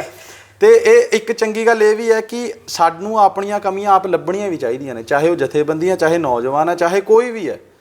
ਅਤੇ ਇਹ ਵਧੀਆ ਗੱਲ ਹੈ ਕਿ ਸਾਡੇ 'ਚ ਐਟਲੀਸਟ ਸਾਡੇ 'ਚ ਡੈਮੋਕ੍ਰੇਸੀ ਤਾਂ ਬਚੀ ਹੋਈ ਹੈ ਨਾ ਹਾਲੇ ਤੱਕ, ਵੀ ਆਪਾਂ ਇੱਕ ਦੂਜੇ 'ਤੇ ਕਿੰਤੂ ਪਰੰਤੂ ਕਰਦੇ ਹਾਂ, ਉਹਦੇ ਸਵਾਲ ਜਵਾਬ ਲੈਂਦੇ ਹਾਂ, ਹੋਣੇ ਚਾਹੀਦੇ ਆ। ਰਹੀ ਗੱਲ ਨੌਜਵਾਨਾਂ ਦੀ ਭੂਮਿਕਾ ਦੀ, ਨੌਜਵਾਨਾਂ ਨੇ ਜਦੋਂ ਲੱਖੇ ਸਿਧਾਣੇ ਨੇ ਰੈਲੀ ਕਰੀ ਸੀ ਮਹਾਰਾਜ ਦੇ ਵਿੱਚ, ਉਹਨਾਂ ਨੇ ਵੀ ਉੱਥੋਂ ਇੱਕੇ ਗੱਲ ਕਹੀ ਸੀ ਵੀ ਭਾਈ ਜਥੇਬੰਦੀਆਂ ਸਾਨੂੰ ਕੀ ਕਹਿੰਦੀਆਂ, ਸਾਨੂੰ ਕੋਈ ਪਰਵਾਹ ਨਹੀਂ, ਅਸੀਂ ਜਥੇਬੰਦੀਆਂ ਨਾਲ ਸੀ, ਹਾਂ ਤੇ ਰਵਾਂਗੇ। ਕਿਉਂਕਿ ਜਥੇਬੰਦੀਆਂ ਵੀ ਪੰਜਾਬ ਲਈ ਲੜ ਰਹੀਆਂ ਨੇ। ਮੈਂ ਫਿਰ ਉੱਥੇ ਹੀ ਆਉਣਾ ਵੀ ਜਿਹੜਾ ਨਿਸ਼ਾਨਾ, ਸਾਡਾ ਨਿਸ਼ਾਨਾ ਸਭ ਦਾ ਇੱਕ ਹੈ, ਬਸ ਤਰੀਕਾ ਵੱਖੋ ਵੱਖਰਾ ਹੈ। ਉਸ ਤਰੀਕੇ ਵੱਖੋ ਵੱਖ ਤਰੀਕਿਆਂ ਨੂੰ ਅੰਡਰਸਟੈਂਡ ਕਰ ਲਈਏ ਤਾਂ ਬਹੁਤ ਛੇਤੀ ਜੰਗ ਜਿੱਤ। ਨੌਜਵਾਨ ਆਗੂ ਜਿਹੜੇ ਨਵੇਂ ਰੂਪ 'ਚ ਆਏ ਨੇ, ਲੱਖੇ ਸਿਧਾਣੇ ਦੀ ਗੱਲ ਕਰ ਲਈਏ, ਦੀਪ ਸਿੱਧੂ ਦੀ ਗੱਲ ਕਰ ਲਈ, ਤੁਸੀਂ ਵੀ ਕਰ ਰਹੇ ਹੋ, ਨੌਜਵਾਨ ਆਗੂਆਂ ਨੂੰ ਕਹਿੰਦੇ ਦੇਖਿਆ ਵੀ ਅਸੀਂ ਜਥੇਬੰਦੀਆਂ 'ਤੇ ਪਹਿਲਾਂ ਸੀ ਨਾਲ, ਹਾਂ ਨਾਲ ਰਵਾਂਗੇ, ਪਰ ਕਿਤੇ ਜਥੇਬੰਦੀ ਨੇ ਸਿੱਧਾ ਨਹੀਂ ਕਿਹਾ ਵੀ ਠੀਕ ਹੈ ਜੀ। ਉਹਨਾਂ ਦੀ ਸੋਚ, ਕਿਸੇ ਦਾ ਕੋਈ ਬਿਆਨ ਨਹੀਂ। ਉਹਨਾਂ ਦਾ ਇਹ ਤਾਂ ਸੁਣਿਆ ਜਾਂਦਾ ਅਸੀਂ ਮਾਵਾਂ ਦੇ ਪੁੱਤ ਨਹੀਂ ਮਰਵਾਉਣੇ, ਅਸੀਂ ਐਂ ਨਹੀਂ ਕਰਨਾ, ਉਹ ਨਹੀਂ ਕਰਨਾ। ਹਾਲਾਂਕਿ ਉਸ ਦਿਨ ਦੀ ਮੈਨੂੰ ਨਹੀਂ ਲੱਗਦਾ ਕੋਈ ਐਸੀ ਵੀਡੀਓ ਨਜ਼ਰ ਆਈ ਹੈ 26 ਤਰੀਕ ਦੀ ਜਿੱਥੇ ਇਹ ਰੋਕਦੇ ਨਜ਼ਰ ਆਉਂਦੇ ਹੁਣ ਕਿਤੇ ਨਾ ਕਿਤੇ ਵੱਡੇ ਆਗੂ ਜਿਹੜੇ ਵੀ ਕਹਿ ਰਹੇ ਨੇ। ਅਤੇ ਇਹ ਇਤਰਾਜ਼ ਉਹਨਾਂ ਦਾ ਵੀ ਰਿਹਾ, ਪਰ ਨੌਜਵਾਨਾਂ ਦਾ ਇਤਰਾਜ਼ ਨਹੀਂ, ਫਿਰ ਵੀ ਨਾਲ ਨੇ। ਪਰ ਉਹ ਜਿਹੜੇ ਸੀਨੀਅਰ ਆਗੂ ਨੇ ਉਹ ਕਿਤੇ ਨਾ ਕਿਤੇ ਓਪਨਲੀ ਕਿਉਂ ਨਹੀਂ ਨਾਲ ਲੈਂਦੇ? ਹੁਣ ਇਹ ਕੀ ਮੰਨਦੇ ਹੋ ਤੁਸੀਂ? ਇਹ ਤਾਂ ਉਹਨਾਂ ਦੀ ਆਪਣੀ ਕਹਿ ਲਓ ਵੀ ਪਰਸਨਲ ਸੋਚ ਹੋ ਸਕਦੀ ਹੈ, ਪਰ ਜੇ ਉਹ ਨਾਲ ਲੈ ਲੈਣ ਤਾਂ ਖੁੱਲ੍ਹੇ ਤੌਰ 'ਤੇ ਕਿਉਂ ਨਹੀਂ ਲੈਂਦੇ? ਮੈਨੂੰ ਵੀ ਇਸ ਗੱਲ ਦਾ ਹੁੰਦਾ ਕਦੇ ਕਦੇ ਵੀ, ਪਰ ਬਹੁਤ ਸਾਰੇ ਆਗੂ ਹੈਗੇ ਆ ਜਿਹੜੇ ਕਹਿੰਦੇ ਆ, ਪਰ ਜਿਹੜੇ ਨਹੀਂ ਕਹਿੰਦੇ ਉਹਨਾਂ ਨੂੰ ਸਮਝਣਾ ਚਾਹੀਦਾ ਕਿ ਦੇਖੋ ਜੇ ਇੰਜਣ ਵਧੀਆ ਨਾ ਤਾਂ ਪਿੱਛੇ ਨਾਲ ਡੱਬੇ ਵੀ ਚਾਹੀਦੇ ਆ, ਹਨਾ। ਇਕੱਲਾ ਇੰਜਣ ਕੁਝ ਨਹੀਂ ਕਰ ਸਕਦਾ। ਜੇ ਤੁਸੀਂ ਇੱਕ ਮਾਲ ਢੋਣਾ ਤਾਂ ਫਿਰ ਡੱਬੇ ਵੀ ਜੇ ਡੱਬੇ ਖਾਲੀ ਆ ਚਾਹੇ ਉਹ ਭਰੇ ਹੋਏ ਆ, ਇੰਜਣ ਤਾਂ ਹੀ ਚੰਗਾ ਲੱਗਦਾ ਜਿਹਦੇ ਨਾਲ ਰੇਲ ਜੁੜੀ ਹੋਊਗੀ। ਇਕੱਲਾ ਇੰਜਣ ਤੁਰਿਆ ਫਿਰੀ ਜਾਵੇ, ਉਹ ਫਿਰ ਥੋੜੀ ਜਿਹੀ ਟਾਈਮ ਬਾਅਦ ਨਾ ਉਹ ਜਿਹੜਾ ਗੇਅਰਨੇ ਵਾਲਾ ਹੁੰਦਾ, ਕਹਿ ਲਓ ਫਾਟਕ ਗੇਅਰਨੇ ਵਾਲਾ, ਉਹ ਵੀ ਹਟ ਜਾਂਦਾ ਵੀ ਯਾਰ ਇਹ ਤਾਂ ਐਂ ਘੁੰਮਦਾ ਫਿਰੀ ਜਾਂਦਾ ਇਕੱਲਾ ਇੰਜਣ। ਚਲੋ ਉਹਨਾਂ ਨੂੰ ਇਹ ਚੀਜ਼ ਸਮਝਣੀ ਚਾਹੀਦੀ ਆ। ਮੈਂ ਫੇਰ ਉੱਥੇ ਗੱਲ ਕਰਦਾ ਵੀ ਜਦੋਂ ਇੱਕ ਪਾਸੇ ਤਾਂ ਆਪਾਂ ਨਾਅਰਾ ਇਹ ਲਾਉਂਦੇ ਵੀ ਭਗਤ ਸਿੰਘ ਤੇਰੀ ਸੋਚ ਤੇ ਪਹਿਰਾ ਦੇਾਂਗੇ ਠੋਕ ਕੇ, ਤੇ ਜਦੋਂ ਕੋਈ ਤੁਹਾਡੇ ਚੋਂ ਭਗਤ ਸਿੰਘ ਬਣਨਾ ਚਾਹ ਰਿਹਾ ਤੇ ਉਸ ਭਗਤ ਸਿੰਘ ਨੂੰ ਤੁਸੀਂ ਪਿੱਛੇ ਹਟ ਕਰ ਦਿੰਦੇ ਹੋ। ਸੋ ਇਹ ਚੀਜ਼ ਨਾਲ ਗੱਲ ਕੀ ਹੈ ਵੀ ਆਪਣੇ ਦੇ ਵਿੱਚ ਹੀ ਅਸੀਂ ਆਪ ਹੀ ਲੜਦੇ ਰਹਿ ਜਾਾਂਗੇ। ਪਿਛਲੀਆਂ ਜਿੰਨੀਆਂ ਵੀ ਜੇ ਆਪਾਂ ਕੋਈ ਵੀ ਲੜਾਈ ਹਾਰੀ ਆ ਹੁਣ ਤੱਕ, ਉਹ ਇਸੇ ਕਰਕੇ ਹਾਰੀ ਵੀ ਅਸੀਂ ਆਪਸ 'ਚ ਲੜ ਪੈਂਦੇ ਹਾਂ। ਚਾਹੇ ਉਹ ਨੌਜਵਾਨ ਵਰਸਸ ਬਜ਼ੁਰਗ ਕਹਿ ਲਓ, ਚਾਹੇ ਉਹ ਕਿਸੇ ਇੱਕ ਮਾਲਵਾ ਵਰਸਸ ਮਾਝਾ ਕਹਿ ਲਓ, ਕਿਉਂਕਿ ਆਪਾਂ ਵੰਡੀ ਜਾਂਦੇ ਇੱਕ ਦੂਜੇ ਨੂੰ। ਅਕਾਲੀ ਕਾਂਗਰਸੀ ਵੰਡ ਲਿਆ, ਕਦੇ ਕਿਸੇ ਨੇ ਅਮੀਰੀ ਗਰੀਬੀ 'ਚ ਵੰਡ ਲਿਆ, ਕਿਸੇ ਨੇ ਜੱਟ ਉਹਦੇ 'ਚ ਵੰਡ ਲਿਆ, ਹੈ ਨਾ। ਜਦੋਂ ਤੱਕ ਆਪਾਂ ਵੰਡੀਆਂ ਨਹੀਂ ਖਤਮ ਕਰਦੇ ਕੋਈ ਵੀ ਲੜਾਈ ਹੈ, ਇਹ ਤਾਂ ਵੱਖਰੀ ਗੱਲ ਹੈ। ਪੰਜਾਬ ਦੇ ਮੁੱਦੇ ਆਪਣੇ ਬਹੁਤ ਨੇ, ਕੀ ਅਸੀਂ ਉਹਨਾਂ ਮੁੱਦਿਆਂ 'ਤੇ ਹੱਲ ਪਾ ਲਾਂਗੇ? ਨਹੀਂ ਪਾ ਸਕਦੇ। ਬੇਅਦਬੀ ਦਾ ਹੁਣ ਤੱਕ ਅਸੀਂ ਨਹੀਂ ਆਪਣਾ ਇਨਸਾਫ ਲੈ ਸਕੇ। ਕਿਉਂ ਨਹੀਂ ਲੈ ਸਕੇ? ਚਲੋ ਆਪਾਂ ਫਿਰ ਉਸੇ ਅੰਦੋਲਨ 'ਚ ਆਉਂਦੇ ਹਾਂ। ਉਹਦੇ 'ਚ ਇਹ ਨਾ ਵੀ ਨੌਜਵਾਨ ਓਪਨਲੀ ਕਹਿ ਰਿਹਾ, ਮੇਨ ਜਥੇਬੰਦੀ ਵਾਲੀ ਪੁਰਾਣੇ ਲੀਡਰ ਜਾਂ ਸੀਨੀਅਰ ਲੀਡਰ ਉਸ ਓਪਨਲੀ ਨਹੀਂ ਕਹਿ ਰਹੇ। ਇਹ ਵਖਰੇਵਾਂ ਦਾ ਕਾਰਨ ਕੀ ਹੈ? ਮੈਨੂੰ ਲੱਗਦਾ ਉਹ ਡਰਦੇ ਨੇ ਕਿਤੇ ਨਾ ਕਿਤੇ, ਕਿ ਉਹ ਸਿਆਸੀ ਹੋ ਸਕਦਾ। ਉਹ ਡਰ ਸਕਦੇ ਨੇ ਵੀ ਕੱਲ੍ਹ ਨੂੰ ਮੰਨ ਲਓ ਕਿ ਦੁਬਾਰਾ ਨੌਜਵਾਨ ਕੁਛ ਕਰਦੇ ਨੇ ਤਾਂ ਗੱਲ ਸਾਡੇ ਸਿਰ ਆ ਜਾਊਗੀ ਵੀ ਭਾਈ ਨੌਜਵਾਨਾਂ ਨੂੰ ਤੁਸੀਂ ਹੱਲਾਸ਼ੇਰੀ ਦਿੱਤੀ ਹੈ। ਕਹਿੰਦੇ ਨੇ ਵੀ ਹਸਾਏ ਦਾ ਨਾਮ ਨਹੀਂ ਹੁੰਦਾ ਪਰ ਰਵਾਏ ਦਾ ਨਾਮ ਜ਼ਰੂਰ ਹੋ ਜਾਂਦਾ। ਨਹੀਂ, ਮੇਰੀ ਗੱਲ ਸੁਣੋ। ਇਹੀ ਜਥੇਬੰਦੀਆਂ ਲੀਡਰ ਟਕੈਤ ਸਾਹਿਬ ਤੋਂ ਲੈ ਕੇ ਸਾਰਿਆਂ ਨੇ ਓਪਨਲੀ ਬਹੁਤ ਹਾਰਡਲੀ ਸ਼ਬਦਾਂ 'ਚ ਕਿਹਾ ਸੀ ਜਦੋਂ ਬੁਲਾਏ ਸੀ ਸਾਰੇ 26 ਤਰੀਕ ਨੂੰ ਵੀ ਕੋਈ ਰੋਕ ਨਹੀਂ ਸਕਦਾ, ਕੌਣ ਰੋਕੂਗਾ। ਇਸ ਤਰ੍ਹਾਂ ਬਹੁਤ ਸਿੱਧੀਆਂ ਸਟੇਟਮੈਂਟਾਂ ਆਈਆਂ ਸੀਗੀਆਂ, ਦਿੱਤੀਆਂ ਸੀ, ਤੇ ਉਦੋਂ ਇਹੀ ਲੀਡਰ ਦਿੰਦੇ ਸੀ। ਪਰ ਗੱਲ ਉਹੀ ਹੈ ਨਾ ਵੀ ਉਦੋਂ ਆਪਣੇ ਮੂੰਹੋਂ ਕੁਛ ਮਰਜ਼ੀ ਕਹਿ ਜਾਣ, ਹੈ ਨਾ। ਪਰ ਜਦੋਂ ਨੌਜਵਾਨ ਕੁਛ ਕਰਦਾ ਤਾਂ ਇਹਨਾਂ ਨੂੰ ਚੁੱਭਦਾ। ਉਹ ਮੈਂ ਹੀ ਫੇਰ ਉਹੀ ਗੱਲ ਕਰਦਾ, ਕੁਰਸੀ ਦਾ ਤਾਂ ਨਹੀਂ, ਤੇ ਥੋੜਾ ਜਿਹਾ ਉਹ ਹੋ ਸਕਦਾ। ਪਰ ਕੁਰਸੀ ਵੀ ਤਾਂ ਨੌਜਵਾਨ ਜਿਤਾ ਕੇ ਦੇਣਗੇ। ਜੇ ਮੰਨ ਲਓ ਇੱਥੇ ਆ ਕੇ ਲੜਦੇ ਨੇ ਤਾਂ ਵੋਟ ਸਿਰਫ ਉਸੇ ਇੱਕ ਵਰਗ ਨੇ ਥੋੜ੍ਹਾ ਨਾ ਪਾਣੀ, ਇੱਕ ਉਮਰ ਨੇ 60 ਸਾਲ ਤੋਂ ਉੱਪਰ ਵਾਲਿਆਂ ਨੇ ਥੋੜ੍ਹਾ ਨਾ ਪਾਣੀ ਵੋਟ। ਤਾਂ ਫਿਰ ਵੀ ਨੌਜਵਾਨਾਂ ਦੀ ਵੀ ਵੋਟ ਹੈਗੀ ਹੈ। ਜੇ ਉਸ ਐਂਗਲ ਨਾਲ ਵੀ ਸੋਚਦੇ ਨੇ ਤਾਂ ਵੀ ਤਾਂ ਪਤਾ ਨਹੀਂ ਵੀ ਇਹ ਉਹਨਾਂ ਦੇ ਮਨ 'ਚ ਕੀ ਹੈ ਕੀ ਨਹੀਂ। ਕਦੇ ਵੀ ਉਹ ਖੁੱਲ੍ਹ ਕੇ ਨਹੀਂ ਬੋਲਦੇ, ਬੋਲਣਾ ਚਾਹੀਦਾ। ਕੋਈ ਵੀ ਦੇਖੋ, ਮੈਨੂੰ ਤੁਹਾਡੇ ਨਾਲ ਕੋਈ ਰੋਸ ਹੈ ਤੇ ਮੈਂ ਤੁਹਾਡੇ ਮੂੰਹ ਤੇ ਕਲੀਅਰ ਕਰੂੰਗਾ, ਜ਼ਿਆਦਾ ਵਧੀਆ ਗੱਲ ਹੈ, ਬਜਾਏ ਕਿ ਤੀਜੇ ਪਰਸਨ ਦੇ ਥਰੂ ਆਪਣੇ 'ਚੋਂ ਗੱਲ ਘੁੰਮੇ। ਉਹਦੇ ਨਾਲ ਫਰਕ ਹੋਰ ਵਧੀ ਜਾਂਦੇ ਨੇ। ਸੋ ਇਹ ਫਰਕ ਮਿਟਾਉਣਾ ਪੈਣਾ। ਹਾਂ, ਚਲੋ ਇਹ ਥੋੜਾ ਵਖਰੀਮਾ ਸੀਨੀਅਰ ਵਰਗ ਤੇ ਨੌਜਵਾਨ ਵਰਗ 'ਚ ਰਹਿੰਦਾ। ਹੁਣ ਤੁਸੀਂ ਚੰਡੀਗੜ੍ਹ ਦੇ ਵਿੱਚ ਇੰਨਾ ਕੰਮ ਕੀਤਾ ਕਿਸਾਨ ਅੰਦੋਲਨ ਲਈ ਸਹਿਯੋਗ ਲਈ, ਵੱਡੇ ਜਥੇਬੰਦੀਆਂ ਦੇ ਆਗੂ ਵੀ ਤੁਹਾਨੂੰ ਆ ਕੇ ਇੱਥੇ 25 ਦੇ ਵਿੱਚ ਬਹੁਤ ਵੱਡੀ ਰੈਲੀ ਵੀ ਕੀਤੀ ਤੁਸੀਂ, ਆਗੂਆਂ ਨੇ ਫੈਸਲੇ ਵੀ ਲਏ ਕਈ ਫਿਊਚਰ ਵਾਸਤੇ। ਹੁਣ ਤੁਸੀਂ ਇਹ ਦੱਸੋ ਕਿ ਹੁਣ ਤੁਸੀਂ ਨਵੇਂ ਢੰਗ ਦੇ ਵਿੱਚ ਕਿਵੇਂ ਇਹਨਾਂ ਦੇ ਨਾਲ ਚੱਲੋਗੇ, ਜਾਂ ਇਹ ਵਖਰੇਵਾਂ ਦੂਰ ਕਰਨ ਦਾ ਕੋਈ ਹੋ ਸਕਦਾ? ਨਹੀਂ, ਵਖਰੇਵਾਂ ਦੇਖੋ ਓਨਾ ਨਹੀਂ ਹੈ ਜਿੰਨਾ ਦੀ ਆਪਾਂ ਗੱਲ ਕਰਦੇ ਹਾਂ। ਐਡਾ ਵੀ ਕੋਈ ਵਖਰੇਵਾਂ ਨਹੀਂ ਹੈ। ਦੇਖੋ ਨੌਜਵਾਨੀ ਕੋਈ ਵੀ ਹੈ ਜਾਂ ਕੋਈ ਵੀ ਵਰਗ ਹੈ, ਮੈਂ ਫੇਰ ਉਹੀ ਗੱਲ ਕਰਦਾ ਵੀ ਸਾਡੀ ਲੜਾਈ ਇੱਕ ਹੈ, ਤਰੀਕੇ ਵੱਖੋ ਵੱਖ ਹੋ ਸਕਦੇ ਆ। ਮੈਂ ਆਪਣੀਆਂ ਹੁਣ ਇੰਨਾ ਕੁ ਹੋ ਗਿਆ ਕਿ ਅਸੀਂ ਪਹਿਲਾਂ ਜਿਹੜੀ ਜਥੇਬੰਦੀਆਂ ਸੀ, ਸਾਡੀ ਸਲਾਹ ਨਹੀਂ ਸੀ ਸੁਣਦੀ ਜਾਂ ਕੋਈ ਅਸੀਂ ਸੁਜੈਸ਼ਨ ਦਿੰਦੇ ਸੀ, ਉਹ ਮਤਲਬ ਸੁਣਦੇ ਹੀ ਨਹੀਂ ਸੀ। ਉੱਥੇ ਆ ਗਏ ਹੁਣ ਵੀ ਸੁਣਨ ਲੱਗ ਗਏ, ਉਹ ਸੁਣਨ ਲੱਗ ਗਏ, ਮੰਨਣ ਵੀ ਲੱਗ ਗਏ। ਬਹੁਤ ਗੱਲਾਂ ਐਸੀਆਂ ਨੇ ਜਿਹੜੀਆਂ ਮੰਨਣ ਵੀ ਲੱਗ ਗਏ ਨੇ। ਤੇ ਹੁਣ ਉਹਨਾਂ ਨੂੰ ਵੀ ਸਮਝ ਆ ਗਈ 26 ਤੋਂ ਬਾਅਦ ਵੀ ਭਾਈ 26 ਨਵੰਬਰ ਨੂੰ ਜਾਂ 25 ਨਵੰਬਰ ਨੂੰ ਝੜੂਨੀ ਸਾਹਿਬ ਤੋਂ ਤੁਰ ਪਏ ਸੀ। ਸਾਨੂੰ ਦਿੱਲੀ ਤੱਕ ਪਹੁੰਚਾਉਣ ਵਾਲੀ ਨੌਜਵਾਨੀ ਉਹ ਹੈ। ਪਹਿਲਾਂ ਉਹ ਸਿਰਫ ਗੱਲ ਮੂੰਹੋਂ ਕਹਿੰਦੇ ਸੀ, ਹੁਣ ਉਹ ਮਹਿਸੂਸ ਵੀ ਕਰਨ ਲੱਗ ਗਏ ਆ। ਹਾਂ, ਉਦੋਂ ਇੱਕ ਗੱਲ ਇਹ ਵੀ ਆਈ ਸੀ ਸਾਹਮਣੇ ਕਿ ਜਦੋਂ ਪੰਜਾਬ ਤੋਂ ਦਿੱਲੀ ਦਾ ਰੂਟ ਬਣਾਇਆ ਸੀ ਤਾਂ ਨੌਜਵਾਨ ਵਰਗ ਨੇ ਕਿਹਾ ਸੀ ਆਪਾਂ ਉੱਥੇ ਜਾਣਾ ਹੈ। ਬਿਲਕੁਲ, ਉੱਥੇ ਜਾ ਕੇ ਫਿਰ ਜਿਹੜਾ ਪ੍ਰਭਾਵ ਪਿਆ ਪੂਰੇ ਵਿਸ਼ਵ ਪੱਧਰ ਤੇ ਪਿਆ ਜੀ। ਤੇ ਨੌਜਵਾਨਾਂ ਦਾ ਬਹੁਤ ਵੱਡਾ ਰੋਲ ਹੈ। ਜਦੋਂ ਅਸੀਂ ਇਹੀ ਕਹਿ ਰਹੇ ਹਾਂ ਕਿ ਲੜਾਈ ਨੌਜਵਾਨਾਂ ਲਈ ਲੜ ਰਹੇ ਹਾਂ, ਲੜਾਈ ਆਉਣ ਵਾਲੀ ਪੀੜ੍ਹੀ ਲਈ ਲੜ ਰਹੇ ਹਾਂ, ਜਦੋਂ ਗੱਲ ਇੱਥੇ ਆ ਗਈ ਤਾਂ ਫਿਰ ਸਾਰਾ ਦਾਰਮਦਾਰ ਤਾਂ ਨੌਜਵਾਨਾਂ ਤੇ। ਚਲੋ, ਯਾਨੀ ਕਿ ਕਹਿਣ ਦਾ ਮਤਲਬ ਜਥੇਬੰਦੀਆਂ ਦੇ ਆਗੂਆਂ ਨੇ, ਜਿਹੜੇ ਸੀਨੀਅਰ ਆਗੂਆਂ ਨੇ ਤੁਹਾਨੂੰ ਥੋੜਾ ਜਿਹਾ ਮੌਜੂਦਗੀ ਤੁਹਾਡੀ ਮੰਨਣੀ ਸ਼ੁਰੂ ਕਰ ਲਈ ਜੀ, ਕਰਤੀ ਕਿਉਂਕਿ 26 ਜਨਵਰੀ ਨੂੰ ਇੱਕ ਸਬੂਤ ਵੀ ਦਿੱਤਾ ਜੀ ਨੌਜਵਾਨੀ ਨੇ ਕਿ ਭਾਈ ਜੇ ਤੁਸੀਂ ਸਾਡੀ ਗੱਲ ਨਹੀਂ ਮੰਨਣੀ, ਜਾਂ ਜੋ ਉਸ ਦਿਨ ਲੋਕਾਂ ਦੇ ਵਿੱਚ ਕਹਿ ਲਓ ਵੀ ਇੱਕ ਰੌਂ ਸੀ, ਜੇ ਤੁਸੀਂ ਉਹਨੂੰ ਨਹੀਂ ਪਛਾਣਦੇ ਤਾਂ ਲੋਕ ਆਪ ਵੀ ਕੰਮ ਕਰਨਾ ਜਾਣਦੇ ਨੇ। ਜੇ ਕਿਸੇ ਜਥੇਬੰਦੀ ਦਾ ਪ੍ਰਧਾਨ ਬਣਾਇਆ, ਉਹ ਵੀ ਲੋਕਾਂ ਨੇ ਬਣਾਇਆ ਨਾ ਜੀ। ਜਥੇਬੰਦੀ ਵੀ ਲੋਕਾਂ ਨਾਲ ਹੀ ਆ। ਉਸ ਜਥੇਬੰਦੀ ਦੇ ਵਿੱਚ ਨੌਜਵਾਨ ਵੀ ਹੈਗੇ ਨੇ। ਇਕੱਲੇ ਬਜ਼ੁਰਗ ਨਹੀਂ ਕੁਛ ਕਰ ਸਕਦੇ, ਇਕੱਲੇ ਨੌਜਵਾਨ ਵੀ ਨਹੀਂ ਕੁਛ ਕਰ ਸਕਦੇ। ਮੈਂ ਫਿਰ ਕਹਿੰਦਾ ਕਿਉਂਕਿ ਇਸ ਅੰਦੋਲਨ ਦੀ ਜਿਹੜੀ ਆਖਰੀ ਗੱਲ ਹੈ ਉਹ ਤਾਂ ਟੇਬਲ ਟਾਕ ਤੇ ਜਾ ਕੇ ਮੁੱਕਣੀ ਨਾ ਜੀ। ਉਹ ਟੇਬਲ ਟਾਕ ਤੇ ਨਾ ਜਥੇਬੰਦੀਆਂ ਨਹੀਂ ਕਰਨੀਆਂ ਨਾ ਜੀ।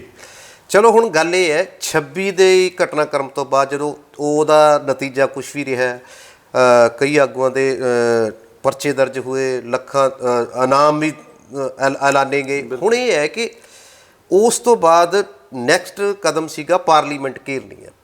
ਪਾਰਲੀਮੈਂਟ ਘੇਰਨ ਦਾ ਇੱਕ ਵਾਰੀ ਐਲਾਨ ਵੀ ਕੀਤਾ ਸੀ ਪਰ ਵਾਪਸ ਲੈ ਲਿਆ ਗਿਆ। ਪਰ ਹੁਣ ਚੰਡੂਨੀ ਸਾਹਿਬ ਨੇ ਪਿਛਲੇ ਦਿਨ ਕਿਹਾ ਕਿ ਆ ਕਰੋਨਾ ਦੇ ਸਿਸਟਮ ਤੋਂ ਬਾਅਦ ਅਸੀਂ ਘੇਰਾਂਗੇ। ਤੁਹਾਡਾ ਉਹਦੇ ਲਈ ਕੀ ਤਿਆਰੀ ਹੈ ਹੁਣ?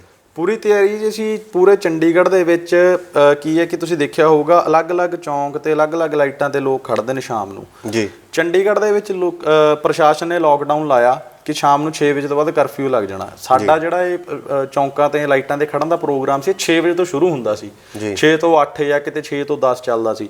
ਫਿਰ ਅਸੀਂ ਸਾਰਿਆਂ ਨੇ ਰਲ ਕੇ ਸਲਾਹ ਕੀਤੀ ਵੀ ਭਾਈ ਜੇ ਇਹ ਸਾਨੂੰ 6 ਵਜੇ ਕਹਿੰਦੇ ਵੀ ਘਰਾਂ 'ਚ ਬਹਿ ਜਾਓ, ਅਸੀਂ 4 ਤੋਂ 6 ਖੜ ਜਾਾਂਗੇ। ਪਰ ਅਸੀਂ ਖੜਨ ਤੋਂ ਨਹੀਂ ਹਟਣਾ। ਠੀਕ, ਪਹਿਲਾ ਫੈਸਲਾ ਤਾਂ ਇਹ ਲਿਆ। ਉਸ ਤੋਂ ਬਾਅਦ ਹੁਣ ਜਦੋਂ ਕਾਲ ਆਊਗੀ ਸਾਡੇ ਕੋਲੇ, ਜਿੰਨੀਆਂ ਵੀ ਪਿੱਛੇ ਕਾਲ ਆਈਆਂ, ਕਦੇ FCI ਦਫ਼ਤਰ ਘੇਰਨ ਦਾ ਆਇਆ, ਕਦੇ BJP ਦਫ਼ਤਰ ਘੇਰਨ ਦਾ ਆਇਆ, ਜਾਂ ਕਦੇ ਦਲਿਤ ਸਮਾਜ ਦਾ ਦਿਨ ਮਨਾਉਣ ਦਾ ਆਇਆ, ਜਾਂ ਮਜ਼ਦੂਰ ਦਿਵਸ ਦਾ, ਕੋਈ ਵੀ ਆਇਆ, ਚੰਡੀਗੜ੍ਹ ਦੇ ਵਿੱਚ ਲੋਕਾਂ ਨੇ ਰਲ ਕੇ ਮਨਾਇਆ। ਹੁਣ ਜਦੋਂ ਵੀ ਆਊਗਾ ਅਸੀਂ ਇਕੱਲੇ ਸੈਕਟਰਾਂ ਦੇ ਵਿੱਚ ਜਾ ਕੇ, ਚੰਡੀਗੜ੍ਹ ਦੇ 23 ਪਿੰਡ ਨੇ, 23 ਦੇ 23 ਪਿੰਡਾਂ ਦੇ ਵਿੱਚ ਜਾ ਕੇ ਅਸੀਂ ਹੁਣ ਜਿੰਨੇ ਵੀ ਚੌਂਕ ਲਾਈਟਾਂ ਦੇ ਲੋਕ ਖੜਦੇ ਨੇ ਉਹਨਾਂ ਦੀ ਇੱਕ ਜਥੇਬੰਦੀ ਬਣਾ ਰਹੇ ਹਾਂ। ਸਾਰਿਆਂ ਨੂੰ ਲੈ ਕੇ ਇੱਕ ਸਾਂਝੇ ਰੂਪ ਦੇ ਵਿੱਚ ਕਮੇਟੀ ਬਣਨ ਜਾ ਰਹੀ ਹੈ। ਉਹ ਕਮੇਟੀ ਰਲ ਕੇ ਫੈਸਲੇ ਲਊਗੀ, ਰਲ ਕੇ ਇਸ ਗੱਲ ਦਾ ਪ੍ਰਚਾਰ ਕਰੂਗੀ ਵੀ ਅਸੀਂ ਸੰਸਦ ਜਾਣਾ ਤਾਂ ਹੈ, ਪਰ ਕਿਉਂ ਜਾਣਾ। ਗੱਲ ਮੇਨ ਕਿਉਂ ਤੇ ਹੈ ਕਿ ਜਿਵੇਂ ਲਾਲ ਕਿਲੇ ਤੇ ਗਏ ਤਾਂ ਹੈ, ਝੰਡਾ ਲਹਿਰਾਇਆ ਤਾਂ ਕਿਉਂ ਲਹਿਰਾਇਆ, ਉਹ ਗੱਲ ਹੀ ਨਹੀਂ ਕਿਸੇ ਨੇ ਕੀਤੀ। ਸੇਮ ਹੁਣ ਅਸੀਂ ਇਹ ਦੱਸਾਂਗੇ ਜਾ ਕੇ ਵੀ ਭਾਈ ਅਸੀਂ ਸੰਸਦ ਘੇਰਨੀ ਹੈ, ਤੇ ਘੇਰਨੀ ਕਿਉਂ ਘੇਰਨੀ ਹੈ, ਕਿਉਂ ਤੇ ਗੱਲ ਦੱਸਣੀ ਆ, ਲੋਕਾਂ ਦੇ ਵਿੱਚ ਪ੍ਰਚਾਰ ਕਰਾਂਗੇ। ਅਸੀਂ ਇੱਕ ਤੌਮਤ ਲੱਗਦੀ ਆਈ ਹੈ ਵੀ ਹਾਂ ਵੀ ਚੰਡੀਗੜ੍ਹ ਤਾਂ ਪੱਥਰਾਂ ਦਾ ਸ਼ਹਿਰ ਹੈ, ਪੱਥਰਾਂ ਦਾ ਸ਼ਹਿਰ ਹੈ। ਪਰ ਮੈਂ ਖੁਸ਼ ਨਸੀਬ ਸਮਝਦਾ ਆਪਣੇ ਆਪ ਨੂੰ ਕਿ ਮੈਂ ਚੰਡੀਗੜ੍ਹ ਵਰਗੇ ਸ਼ਹਿਰ 'ਚ ਜੰਮਿਆ ਜਿੱਥੇ ਸਭ ਤੋਂ ਪਹਿਲਾਂ ਲੋਕ ਸੜਕਾਂ 'ਤੇ ਜੇ ਖੜ ਕੇ ਪ੍ਰਦਰਸ਼ਨ ਸ਼ੁਰੂ ਹੋਇਆ ਚੰਡੀਗੜ੍ਹ 'ਚ ਹੋਇਆ, ਚੰਡੀਗੜ੍ਹ ਦੀ ਲਾਈਟਾਂ 'ਤੇ, ਚੰਡੀਗੜ੍ਹ ਦੇ ਚੌਂਕਾਂ 'ਚ ਹੋਇਆ। ਸੋ ਅਸੀਂ ਪਿੰਡ ਜਾ ਕੇ, ਗਲੀ ਜਾ ਕੇ, ਸ਼ਹਿਰ ਹਰ ਇੱਕ ਸੈਕਟਰ ਦੇ ਵਿੱਚ ਜਾ ਕੇ ਲੋਕਾਂ 'ਚ ਪ੍ਰਚਾਰ ਕਰਾਂਗੇ। ਡਟ ਕੇ ਕਿਸਾਨੀ ਅੰਦੋਲਨ ਨਾਲ ਖੜੇ ਆ। ਜਥੇਬੰਦੀਆਂ ਦੇ ਨਾਲ ਸਾਡੀ ਬਣ ਸਕਦੀ ਨਹੀਂ ਬਣ ਸਕਦੀ, ਉਹ ਵੱਖਰੀ ਗੱਲ ਹੈ, ਪਰ ਸਾਡੀ ਕਿਸਾਨ ਅੰਦੋਲਨ ਨਾਲ ਤਾਂ ਬਣਦੀ ਹੈ ਨਾ, ਇਸ ਪ੍ਰੋਟੈਸਟ ਨਾਲ ਤਾਂ ਬਣਦੀ। ਅਸੀਂ ਉਸ ਪ੍ਰੋਟੈਸਟ ਲਈ ਜੇ ਜਾਨ ਵੀ ਬਾਹਰ ਨਹੀਂ ਪੈਗੀ ਤਾਂ ਬਾਹਰਾਂਗੇ। ਹਾਂ, ਯਾਨੀ ਕਿ ਤੁਹਾਡਾ ਮੁੱਖ ਮੁੱਦਾ ਹੈ ਵੀ ਜਿਹੜੇ 3 ਖੇਤੀ ਕਾਨੂੰਨ ਜਿਹੜੇ ਕਾਲੇ ਮੰਨੇ ਜਾ ਰਹੇ ਨੇ, ਕਿਸਾਨਾਂ ਦੇ ਵਿਰੋਧ 'ਚ ਨੇ ਤੇ ਦੇਸ਼ ਦੇ ਬਹੁਤ ਵੱਡੇ ਵਰਗ ਦੇ ਵਿਰੋਧ 'ਚ ਨੇ, ਉਹਨੂੰ ਰੱਦ ਕਰਵਾਉਣ ਦੇ ਵਿੱਚ ਤੁਸੀਂ ਕਿਸਾਨ ਅੰਦੋਲਨ ਦੇ ਨਾਲ। ਬਿਲਕੁਲ ਜੀ। ਹੁਣ ਗੱਲ ਇਹ ਹੈ ਕਿ ਇਸ ਤੋਂ ਬਾਅਦ ਪਾਰਲੀਮੈਂਟ ਦਾ ਤੁਸੀਂ ਕਾਲ ਆਏ ਤੋਂ ਕਰੋਗੇ ਸਾਰਾ ਕੁਝ। ਜਿਹੜੇ 2 ਆਗੂ ਨੇ ਜਿਨ੍ਹਾਂ ਦੀ ਹਮੇਸ਼ਾ ਚਰਚਾ ਰਹਿੰਦੀ ਹੈ, ਲੱਖਾ ਸਿਧਾਣਾ ਤੇ ਦੀਪ ਸਿੱਧੂ, ਜੇ ਉਹ ਨਾਲ ਚੱਲਦੇ ਆ ਜਾਂ ਬਰਾਬਰ ਚੱਲਦੇ ਆ, ਤੁਸੀਂ ਹੁਣ ਉਹਨਾਂ ਨੂੰ ਕਿਵੇਂ ਦੇਖੋਗੇ? ਨਹੀਂ, ਅਸੀਂ ਤਾਂ ਉਹਨਾਂ ਨੂੰ ਨਾਲ ਆਉਣਾ ਚਾਹੀਦਾ ਜਾਂ ਨਾਲ ਲੈਣਾ ਚਾਹੀਦਾ? ਨਹੀਂ, ਨਾਲ ਹੀ ਨੇ। ਉਹ ਤਾਂ ਨਾਲ ਨੇ, ਪਰ ਜਥੇਬੰਦੀਆਂ ਨਹੀਂ ਨਾ ਲੈ ਰਹੀ। ਜਥੇਬੰਦੀਆਂ ਨੇ ਦੇਖੋ ਲੱਖਾ ਸਿਧਾਣਾ ਤਾਂ ਲੈ ਲਿਆ। ਰਹੀ ਗੱਲ ਦੀਪ ਸਿੱਧੂ ਦੀ, ਦੀਪ ਸਿੱਧੂ ਦੇ ਮੈਂ ਬਹੁਤ ਸਾਰੇ ਵਿਚਾਰ ਸੁਣੇ, ਹੁਣ ਤੋਂ ਹੀ ਨਹੀਂ, ਸ਼ੁਰੂ ਤੋਂ ਸੁਣਦਾ ਆ ਰਿਹਾ। ਉਹਨਾਂ ਨੇ ਹਮੇਸ਼ਾ ਗੱਲ ਪੰਜਾਬ ਦੇ ਵੱਧ ਅਧਿਕਾਰਾਂ ਦੀ ਕੀਤੀ ਹੈ ਬਸ, ਹੈ ਨਾ ਜੀ। ਹਾਂ, ਮੈਂ ਇਹ ਗੱਲ ਸਮਝਦਾ ਪਰਸਨਲੀ ਤੌਰ 'ਤੇ ਕਿ ਆਪਾਂ ਘਰੋਂ ਤਾਂ ਲੈਣ ਗਏ ਹਾਂ ਪਿਆਜ਼, ਪੈਸੇ ਮੇਰੇ ਕੋਲ ਪਿਆਜ਼ ਜੋਗੇ ਆ, ਅਤੇ ਮੈਂ ਕਹਾਂ ਵੀ ਮੈਂ ਆਲੂ ਵੀ ਲੈ ਲਵਾਂ, ਜਿਹਦੇ 'ਚੋਂ ਟਮਾਟਰ ਵੀ ਲੈ ਲਵਾਂ, ਮੈਂ ਇਸ 'ਚੋਂ ਸਾਰੀ ਸਬਜ਼ੀ ਲੈ ਲਵਾਂ, ਉਹ ਨਹੀਂ ਹੋ ਸਕਦਾ। ਹਾਲੇ ਜੋ ਗੱਲਾਂ ਕਰਦੇ ਨੇ ਪੰਜਾਬ ਦੇ ਪਾਣੀ ਦੀ, ਪੰਜਾਬ ਦੀ ਬੋਲੀ ਦੀ, ਪੰਜਾਬ ਦੀ ਪੱਗ ਦੀ, ਹਰ ਚੀਜ਼ ਦੀ, ਉਹ ਬਿਲਕੁਲ ਜਾਇਜ਼ ਹੈ, ਬਿਲਕੁਲ ਜਾਇਜ਼ ਹੈ। ਪਰ ਉਹ ਮੰਗਾਂ ਜੇ ਅਸੀਂ ਕਹੀਏ ਵੀ ਇਸ ਅੰਦੋਲਨ 'ਚ ਬਹਿ ਕੇ ਮਨਾ ਲਈਏ, ਉਹ ਨਹੀਂ ਹੋ ਸਕਦਾ, ਉਹ ਗਲਤ। ਪਹਿਲਾਂ ਇੱਕ ਖੇਤੀ ਕਾਨੂੰਨ ਦੀ ਗੱਲ ਕੀਤੀ, ਪਹਿਲਾਂ ਆਪਾਂ ਇਹ ਜਿੱਤ ਲਈਏ, ਇਸ ਨੂੰ ਜਿੱਤ ਕੇ ਅਸੀਂ ਬਹੁਤ ਨਵੇਂ ਤਰੀਕੇ ਸਿੱਖਾਂਗੇ ਵੀ ਯਾਰ ਆਪਾਂ ਇੱਦਾਂ ਨਹੀਂ, ਸਰਕਾਰ ਨੂੰ ਤਾਂ ਇੱਦਾਂ ਵੀ ਝੁਕਾ ਸਕਦੇ ਹਾਂ, ਇੱਦਾਂ ਨਹੀਂ ਤਾਂ ਇੱਦਾਂ ਵੀ ਕਰ ਸਕਦੇ ਹਾਂ। ਦੇਖੋ ਅੱਜ ਜਿਹੜੇ ਸਾਡੇ ਕੋਲ ਆਗੂ ਬੈਠੇ ਨੇ, ਬਹੁਤ ਸਾਰੇ ਆਗੂ ਚੰਗੇ ਵੀ ਨੇ, ਬਹੁਤ ਸਾਰੇ ਆਗੂ ਸਿਆਣੇ ਵੀ ਨੇ, ਵਧੀਆ ਕੰਮ ਕਰ ਰਹੇ ਨੇ। ਅਸੀਂ ਆਉਣ ਵਾਲੇ 50 ਸਾਲ ਬਾਅਦ ਜਾਂ 30 ਸਾਲ ਬਾਅਦ ਜਾਂ 40 ਸਾਲ ਬਾਅਦ, 70 ਸਾਲ ਬਾਅਦ ਅਸੀਂ ਵੀ ਤਾਂ ਉਹੀ ਬਜ਼ੁਰਗਾਂ ਦੀ ਜਗ੍ਹਾ ਤੇ ਬੈਠੇ ਹੋਵਾਂਗੇ ਨਾ ਜੀ। ਸਾਡੇ ਕੋਲ ਐਕਸਪੀਰੀਅੰਸ ਹੋਊਗਾ ਤਾਂ ਹੀ ਬਣਾਂਗੇ ਅਸੀਂ ਵੀ। ਅਸੀਂ ਉਸ ਚੀਜ਼ ਨੂੰ ਐਕਸਪੀਰੀਅੰਸ ਕਰੀਏ। ਜਿੱਥੇ ਪੰਜਾਬ ਦੇ ਵੱਧ ਅਧਿਕਾਰਾਂ ਦੀ ਗੱਲ ਹੈ, ਬਿਲਕੁਲ ਡਟ ਕੇ ਨਾਲ ਖੜੇ ਆ ਉਹਨਾਂ ਦੇ। ਜਿੱਥੇ ਵੀ ਸਾਡੀ ਲੋੜ ਆ ਅਸੀਂ ਡਟ ਕੇ ਕੰਮ ਕਰਾਂਗੇ। ਪਰ ਮੇਰੇ ਕਹਿਣ ਦਾ ਮਤਲਬ ਇਹ ਹੈ, ਮੈਂ ਬੇਨਤੀ ਵੀ ਕਰਦਾ ਸਾਰੇ ਜਿੰਨੇ ਵੀ ਦੀਪ ਸਿੱਧੂ ਦੇ ਸਮਰਥਕ ਨੇ, ਕਿ ਪਹਿਲਾਂ ਆਪਾਂ ਇਹ ਕੰਮ ਕਰ ਲਈਏ ਜਿਹੜੇ ਕੰਮ ਗਏ ਹੋਏ ਆ। ਜੇ ਅਸੀਂ ਉੱਥੇ ਬੈਠ ਕੇ ਕਹੀਏ ਵੀ ਇੱਥੇ ਹੀ ਪਾਣੀ ਦਾ ਮਸਲਾ ਹੱਲ ਹੋ ਜਾਵੇ, ਇੱਥੇ ਹੀ ਆ ਵੀ ਹੋ ਜਾਵੇ, ਉਹ ਨਹੀਂ ਹੋ ਸਕਦਾ, ਉਹ ਪੋਸੀਬਲ ਹੀ ਨਹੀਂ ਹੈ। ਉਹਦੇ ਲਈ ਆਪਾਂ ਅਲੱਗ ਮੋਰਚੇ ਲਾਵਾਂਗੇ, ਪਰ ਇਹ ਮੋਰਚਾ ਜਿੱਤ ਕੇ ਸਾਨੂੰ ਤਰੀਕਾ ਆ ਜਾਵੇ ਵੀ ਭਾਈ ਲੜਨਾ ਕਿਵੇਂ ਆ। ਨਹੀਂ, ਉਹ ਐਕਚੁਅਲੀ ਜਿਹੜੀਆਂ ਗੱਲਾਂ ਤੁਸੀਂ ਕਰਦੇ ਹੋ ਇਹ ਉਗਰਾਹਾਂ ਜੀ ਕਿਹੜੇ ਬਾਰਡਰ ਤੇ ਬੈਠੇ? ਉਹ ਟਿਕਰੀ ਬਾਰਡਰ ਤੇ ਟਿਕਰੀ ਵਾਟਰ ਤੇ ਉੱਥੇ ਕਈ ਤਸਵੀਰਾਂ ਵੀ ਸਾਹਮਣੇ ਆਈਆਂ ਸੀ, ਹੋਰ ਗੱਲਾਂ ਵੀ ਸਾਹਮਣੇ ਆਈਆਂ ਸੀ। ਉਦੋਂ ਇਹ ਸਵਾਲ ਉੱਠੇ ਸੀਗੇ ਕਿ ਵੀ ਤੁਸੀਂ ਇੱਥੇ ਖੇਤੀ ਕਾਨੂੰਨ ਵਾਸਤੇ ਆਏ ਹੋ ਜਾਂ ਚੀਜ਼ ਹੈ, ਉਦੋਂ ਗੱਲ ਸੀ ਇਹ ਵੀ ਨਾਲ ਹੈ, ਪਰ ਉਹ ਤੁਸੀਂ ਵਖਰੇਵਾਂ ਕੀਤਾ। ਪਰ ਦੀਪ ਸਿੱਧੂ ਨੇ ਕਦੋਂ ਕਿਹਾ ਵੀ ਪਾਣੀ ਦੀਆਂ ਗੱਲਾਂ ਵੀ ਕਰਨੀਆਂ ਨਾਲ? ਨਹੀਂ, ਉਹਨਾਂ ਦੇ ਮਤਲਬ ਤੁਸੀਂ ਫੇਸਬੁੱਕ ਤੇ ਫੇਸਬੁੱਕ ਤੇ ਚਲੋ ਠੀਕ ਹੈ, ਓਪਨਲੀ ਤਾਂ ਜਿੰਨੀ ਕਿ ਉਹਨਾਂ ਨੇ ਗੱਲ ਕੀਤੀ ਹੈ ਵੀ ਆਪਾਂ ਪਹਿਲਾਂ ਖੇਤੀ ਕਾਨੂੰਨ ਦਾ ਮਸਲਾ ਉਹੀ ਗੱਲ ਕਰਦਾ ਨਾ ਵੀ ਉਹ ਇਹ ਕਹਿੰਦੇ ਨੇ ਮਤਲਬ ਲੋਕਾਂ ਨੂੰ ਇਹ ਜਿਹੜੇ ਉਹਨਾਂ ਦੇ ਵਿਰੋਧੀ ਨੇ ਉਹ ਕਹਿੰਦੇ ਵੀ ਭਾਈ ਇਹ ਤਾਂ ਅਲੱਗ ਖਾਲਿਸਤਾਨ ਦੀ ਗੱਲ ਕਰਦੇ ਹੋ, ਇਦਾਂ ਕਰਦੇ ਹੋ। ਨਹੀਂ, ਉਹ ਪੰਜਾਬ ਦੇ ਵੱਧ ਅਧਿਕਾਰਾਂ ਦੀ ਗੱਲ ਕਰਦੇ ਆ। ਓਬਵੀਅਸ ਜੀ ਗੱਲ ਹੈ, ਜਦੋਂ ਅਸੀਂ ਭਾਰਤ ਦੇ ਵਿੱਚ ਰਲੇ ਆ, ਜਦੋਂ 47 ਤੋਂ ਬਾਅਦ ਰਲੇ ਆ ਤਾਂ ਅਸੀਂ ਰਲੇ ਇਸ ਸ਼ਰਤ ਤੇ ਸੀ, ਜਿਹੜੀਆਂ ਸ਼ਰਤਾਂ ਤੇ ਅਸੀਂ ਰਲੇ ਆ। ਜੇ ਮੁੱਕਰੀ ਤਾਂ ਭਾਰਤ ਸਰਕਾਰ ਆ, ਅਸੀਂ ਤਾਂ ਨਹੀਂ ਮੁੱਕਰੇ, ਅਸੀਂ ਉੱਥੇ ਹੀ ਖੜੇ ਆ ਅੱਜ ਵੀ। ਅਸੀਂ ਤਾਂ ਉਹੀ ਗੱਲ ਕਰਦੇ ਆ, ਉਹੀ ਗੱਲ ਸੰਤ ਕਰਦੇ ਸੀ, ਉਹੀ ਗੱਲ ਉਸ ਤੋਂ ਬਾਅਦ ਬਹੁਤ ਜਥੇਬੰਦੀਆਂ ਕਰਦੀਆਂ, ਉਹੀ ਗੱਲ ਅੱਜ ਦੀਪ ਸਿੱਧੂ ਕਰਦਾ। ਪਰ ਗੱਲ ਇਹੀ ਹੈ ਵੀ ਜੇ ਮੈਂ ਅਸੀਂ ਇਸ ਦੇਸ਼ 'ਚ ਰਹਿ ਕੇ ਆਪਣੇ ਹੱਕ ਮੰਗਣਾ ਕੋਈ ਗਲਤੀ ਨਹੀਂ ਹੈ। ਹਰ ਇੱਕ ਬੰਦੇ ਦਾ ਅਧਿਕਾਰ ਹੈ, ਤੇ ਇਹ ਕੋਈ ਅਧਿਕਾਰ ਮੈਂ ਆਪਣੇ ਵੱਲੋਂ ਤੋਂ ਨਹੀਂ ਕਹਤਾ ਵੀ ਮੇਰਾ ਅਧਿਕਾਰ ਹੈ। ਸੰਵਿਧਾਨ ਕਹਿੰਦਾ ਵੀ ਸਾਡੇ ਕੋਲ ਅਧਿਕਾਰ ਹੈ ਆਪਣੀ ਗੱਲ ਕਰਨ ਦਾ, ਆਪਣੇ ਹੱਕ ਰੱਖਣ ਦਾ, ਫਰੀडम ਟੂ ਸਪੀਚ ਹੈ। ਮੇਰੇ ਕਹਿਣ ਦਾ ਮਤਲਬ ਇਹ ਹੈ ਵੀ ਫਿਲਹਾਲ ਉੱਥੇ ਜਿਹੜੀ ਕਿਸਾਨ ਅੰਦੋਲਨ ਜਿਸ ਗੱਲ ਨੂੰ ਲੈ ਕੇ ਸ਼ੁਰੂ ਹੋਇਆ ਵੀ ਅਸੀਂ ਪਹਿਲਾਂ ਲਈਏ, ਪਹਿਲਾਂ ਜੇ ਉਹ ਜਿੱਤ ਗਏ ਤਾਂ ਅਗਲੀ ਖੇਡ ਤਾਂ ਆਪਣੇ ਆਪ ਆ ਜਾਣੀ। ਮੈਂ ਤੁਹਾਨੂੰ ਪਹਿਲਾਂ ਹੀ ਦੱਸ ਕੇ ਹਟਿਆ ਵੀ ਜਦੋਂ ਆਪਾਂ ਇਹ ਜੰਗ ਜਿੱਤ ਗਏ ਤਾਂ ਪੂਰੇ ਭਾਰਤ ਕੀ ਪੂਰੇ ਵਿਸ਼ਵ ਦੇ ਵਿੱਚ ਵੈਸੇ ਹੀ ਪੰਜਾਬੀਆਂ ਦੀ ਬੱਲੇ ਬੱਲੇ ਆ ਵੀ ਯਾਰ ਬੰਦਿਆਂ ਨੇ ਮੋਦੀ ਝਕਾਤਾ। ਫਿਰ ਤਾਂ ਜੇ ਕਿਸੇ ਹੋਰ ਸਟੇਟ ਨੇ ਵੀ ਇੱਕ ਅੰਦੋਲਨ ਛੇੜਨਾ ਹੋਊਗਾ, ਸਾਨੂੰ ਪਹਿਲਾਂ ਬੁਲਾਉਣਗੇ ਵੀ ਪਹਿਲਾਂ ਪੰਜਾਬੀ ਬੁਲਾਓ, ਇਹਨਾਂ ਨੂੰ ਪੁੱਛੋ ਵੀ ਕਿਵੇਂ ਜੰਗ ਲੜਨੀ ਹੈ, ਇਹਨਾਂ ਨੂੰ ਪੁੱਛੋ ਮੋਰਚਾ ਲਾਉਣਾ ਕਿਵੇਂ ਹੈ। ਆਪਣੇ ਆਪ ਸਾਡੀ ਚੜ੍ਹਾਈ ਹੈ ਜੀ, ਹੈ ਨਾ। ਜਿਹੜੀ ਆਪਾਂ ਰਾਜ ਦੀ ਗੱਲ ਕਰਦੇ ਹਾਂ, ਮੈਨੂੰ ਇਹ ਲੱਗਦਾ ਵੀ ਸਿੱਖ ਰਾਜ ਕਿਸੇ ਇੱਕ ਜ਼ਮੀਨ ਦੇ ਟੁਕੜੇ ਦਾ ਮੁਹਤਾਜ ਨਹੀਂ, ਉਹ ਇੱਕ ਦਿਮਾਗੀ ਰਾਜ ਹੈ ਤੇ ਉਹ ਇੱਕ ਦਿਲ ਤੇ ਰਾਜ ਹੈ। ਅੱਜ ਦਿੱਲੀ ਦੇ ਵਿੱਚ ਸਾਡਾ ਰਾਜ ਹੀ ਹੈ ਜਿੱਥੇ ਅਸੀਂ ਆਕਸੀਜਨ ਦੇ ਲੰਗਰ ਲਾਤੇ ਜੀ।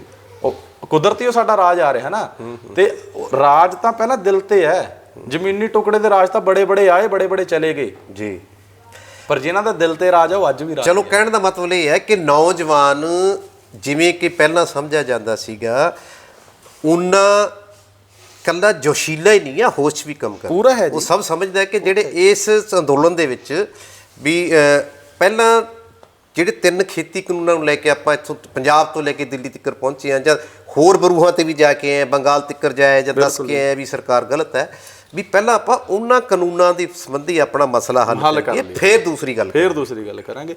ਕਰਨੀ ਜੋ ਵੀ ਗੱਲ ਹੈ ਕਰਨੀ ਹੈ ਜ਼ਰੂਰ, ਉਹ ਵੀ ਗੱਲ। ਇਹ ਨਹੀਂ ਕਿ ਆਪਾਂ ਹੁਣ ਇਹ ਜਿੱਤ ਗਏ ਤੇ ਫਿਰ ਆਪਾਂ ਚੁੱਪ ਕਰਕੇ ਬਹਿ ਜਾਈਏ ਨਾ, ਫਿਰ ਵੀ ਕੋਈ ਫਾਇਦਾ ਨਹੀਂ।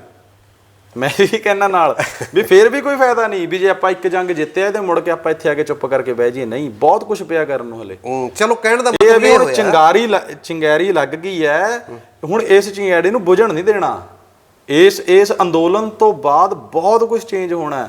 ਲੋਕਾਂ 'ਚ ਕਿੰਨੀ ਜਾਗਰੂਕਤਾ ਆ ਗਈ। ਕੌਣ ਸੀ ਬਘੇਲ ਸਿੰਘ, ਊਧਮ ਸਿੰਘ ਕਿੰਨੇ ਸਾਲਾਂ ਬਾਅਦ ਬਦਲਾ ਲਿਆ, ਭਗਤ ਸਿੰਘ ਕੌਣ ਸੀ, ਕਰਤਾਰ ਸਿੰਘ ਸਰਾਭਾ ਕੌਣ ਸੀ, ਕਿਸੇ ਨੂੰ ਨਹੀਂ ਸੀ ਪਤਾ। ਨਵੀਂ ਪੀੜ੍ਹੀ ਨੂੰ ਕੁਝ ਨਹੀਂ ਸੀ ਪਤਾ, ਸਾਡੇ ਵਰਗਿਆਂ ਨੂੰ ਹਲੇ ਪਤਾ। ਜਿਹੜੇ ਸਾਡੇ ਤੋਂ ਨਵੇਂ ਨਹੀਂ ਸੀ ਪਤਾ ਉਹ ਤਾਂ ਇਸੇ ਗੱਲ ਪਿੱਛੇ ਲੜੀ ਜਾਂਦੇ ਵੀ ਉਹ ਫਲਾਣੇ ਸਿੰਗਰ ਨੇ ਅੱਜ ਉਹਨੂੰ ਇਹ ਗੱਲ ਕਰਤੀ, ਉਹਨੇ ਉਹਦੇ ਵਿਰੁੱਧ ਇਹ ਗਾਣਾ ਗਾਤਾ, ਉੱਥੇ ਉਲਝੇ ਹੋਏ ਸੀ।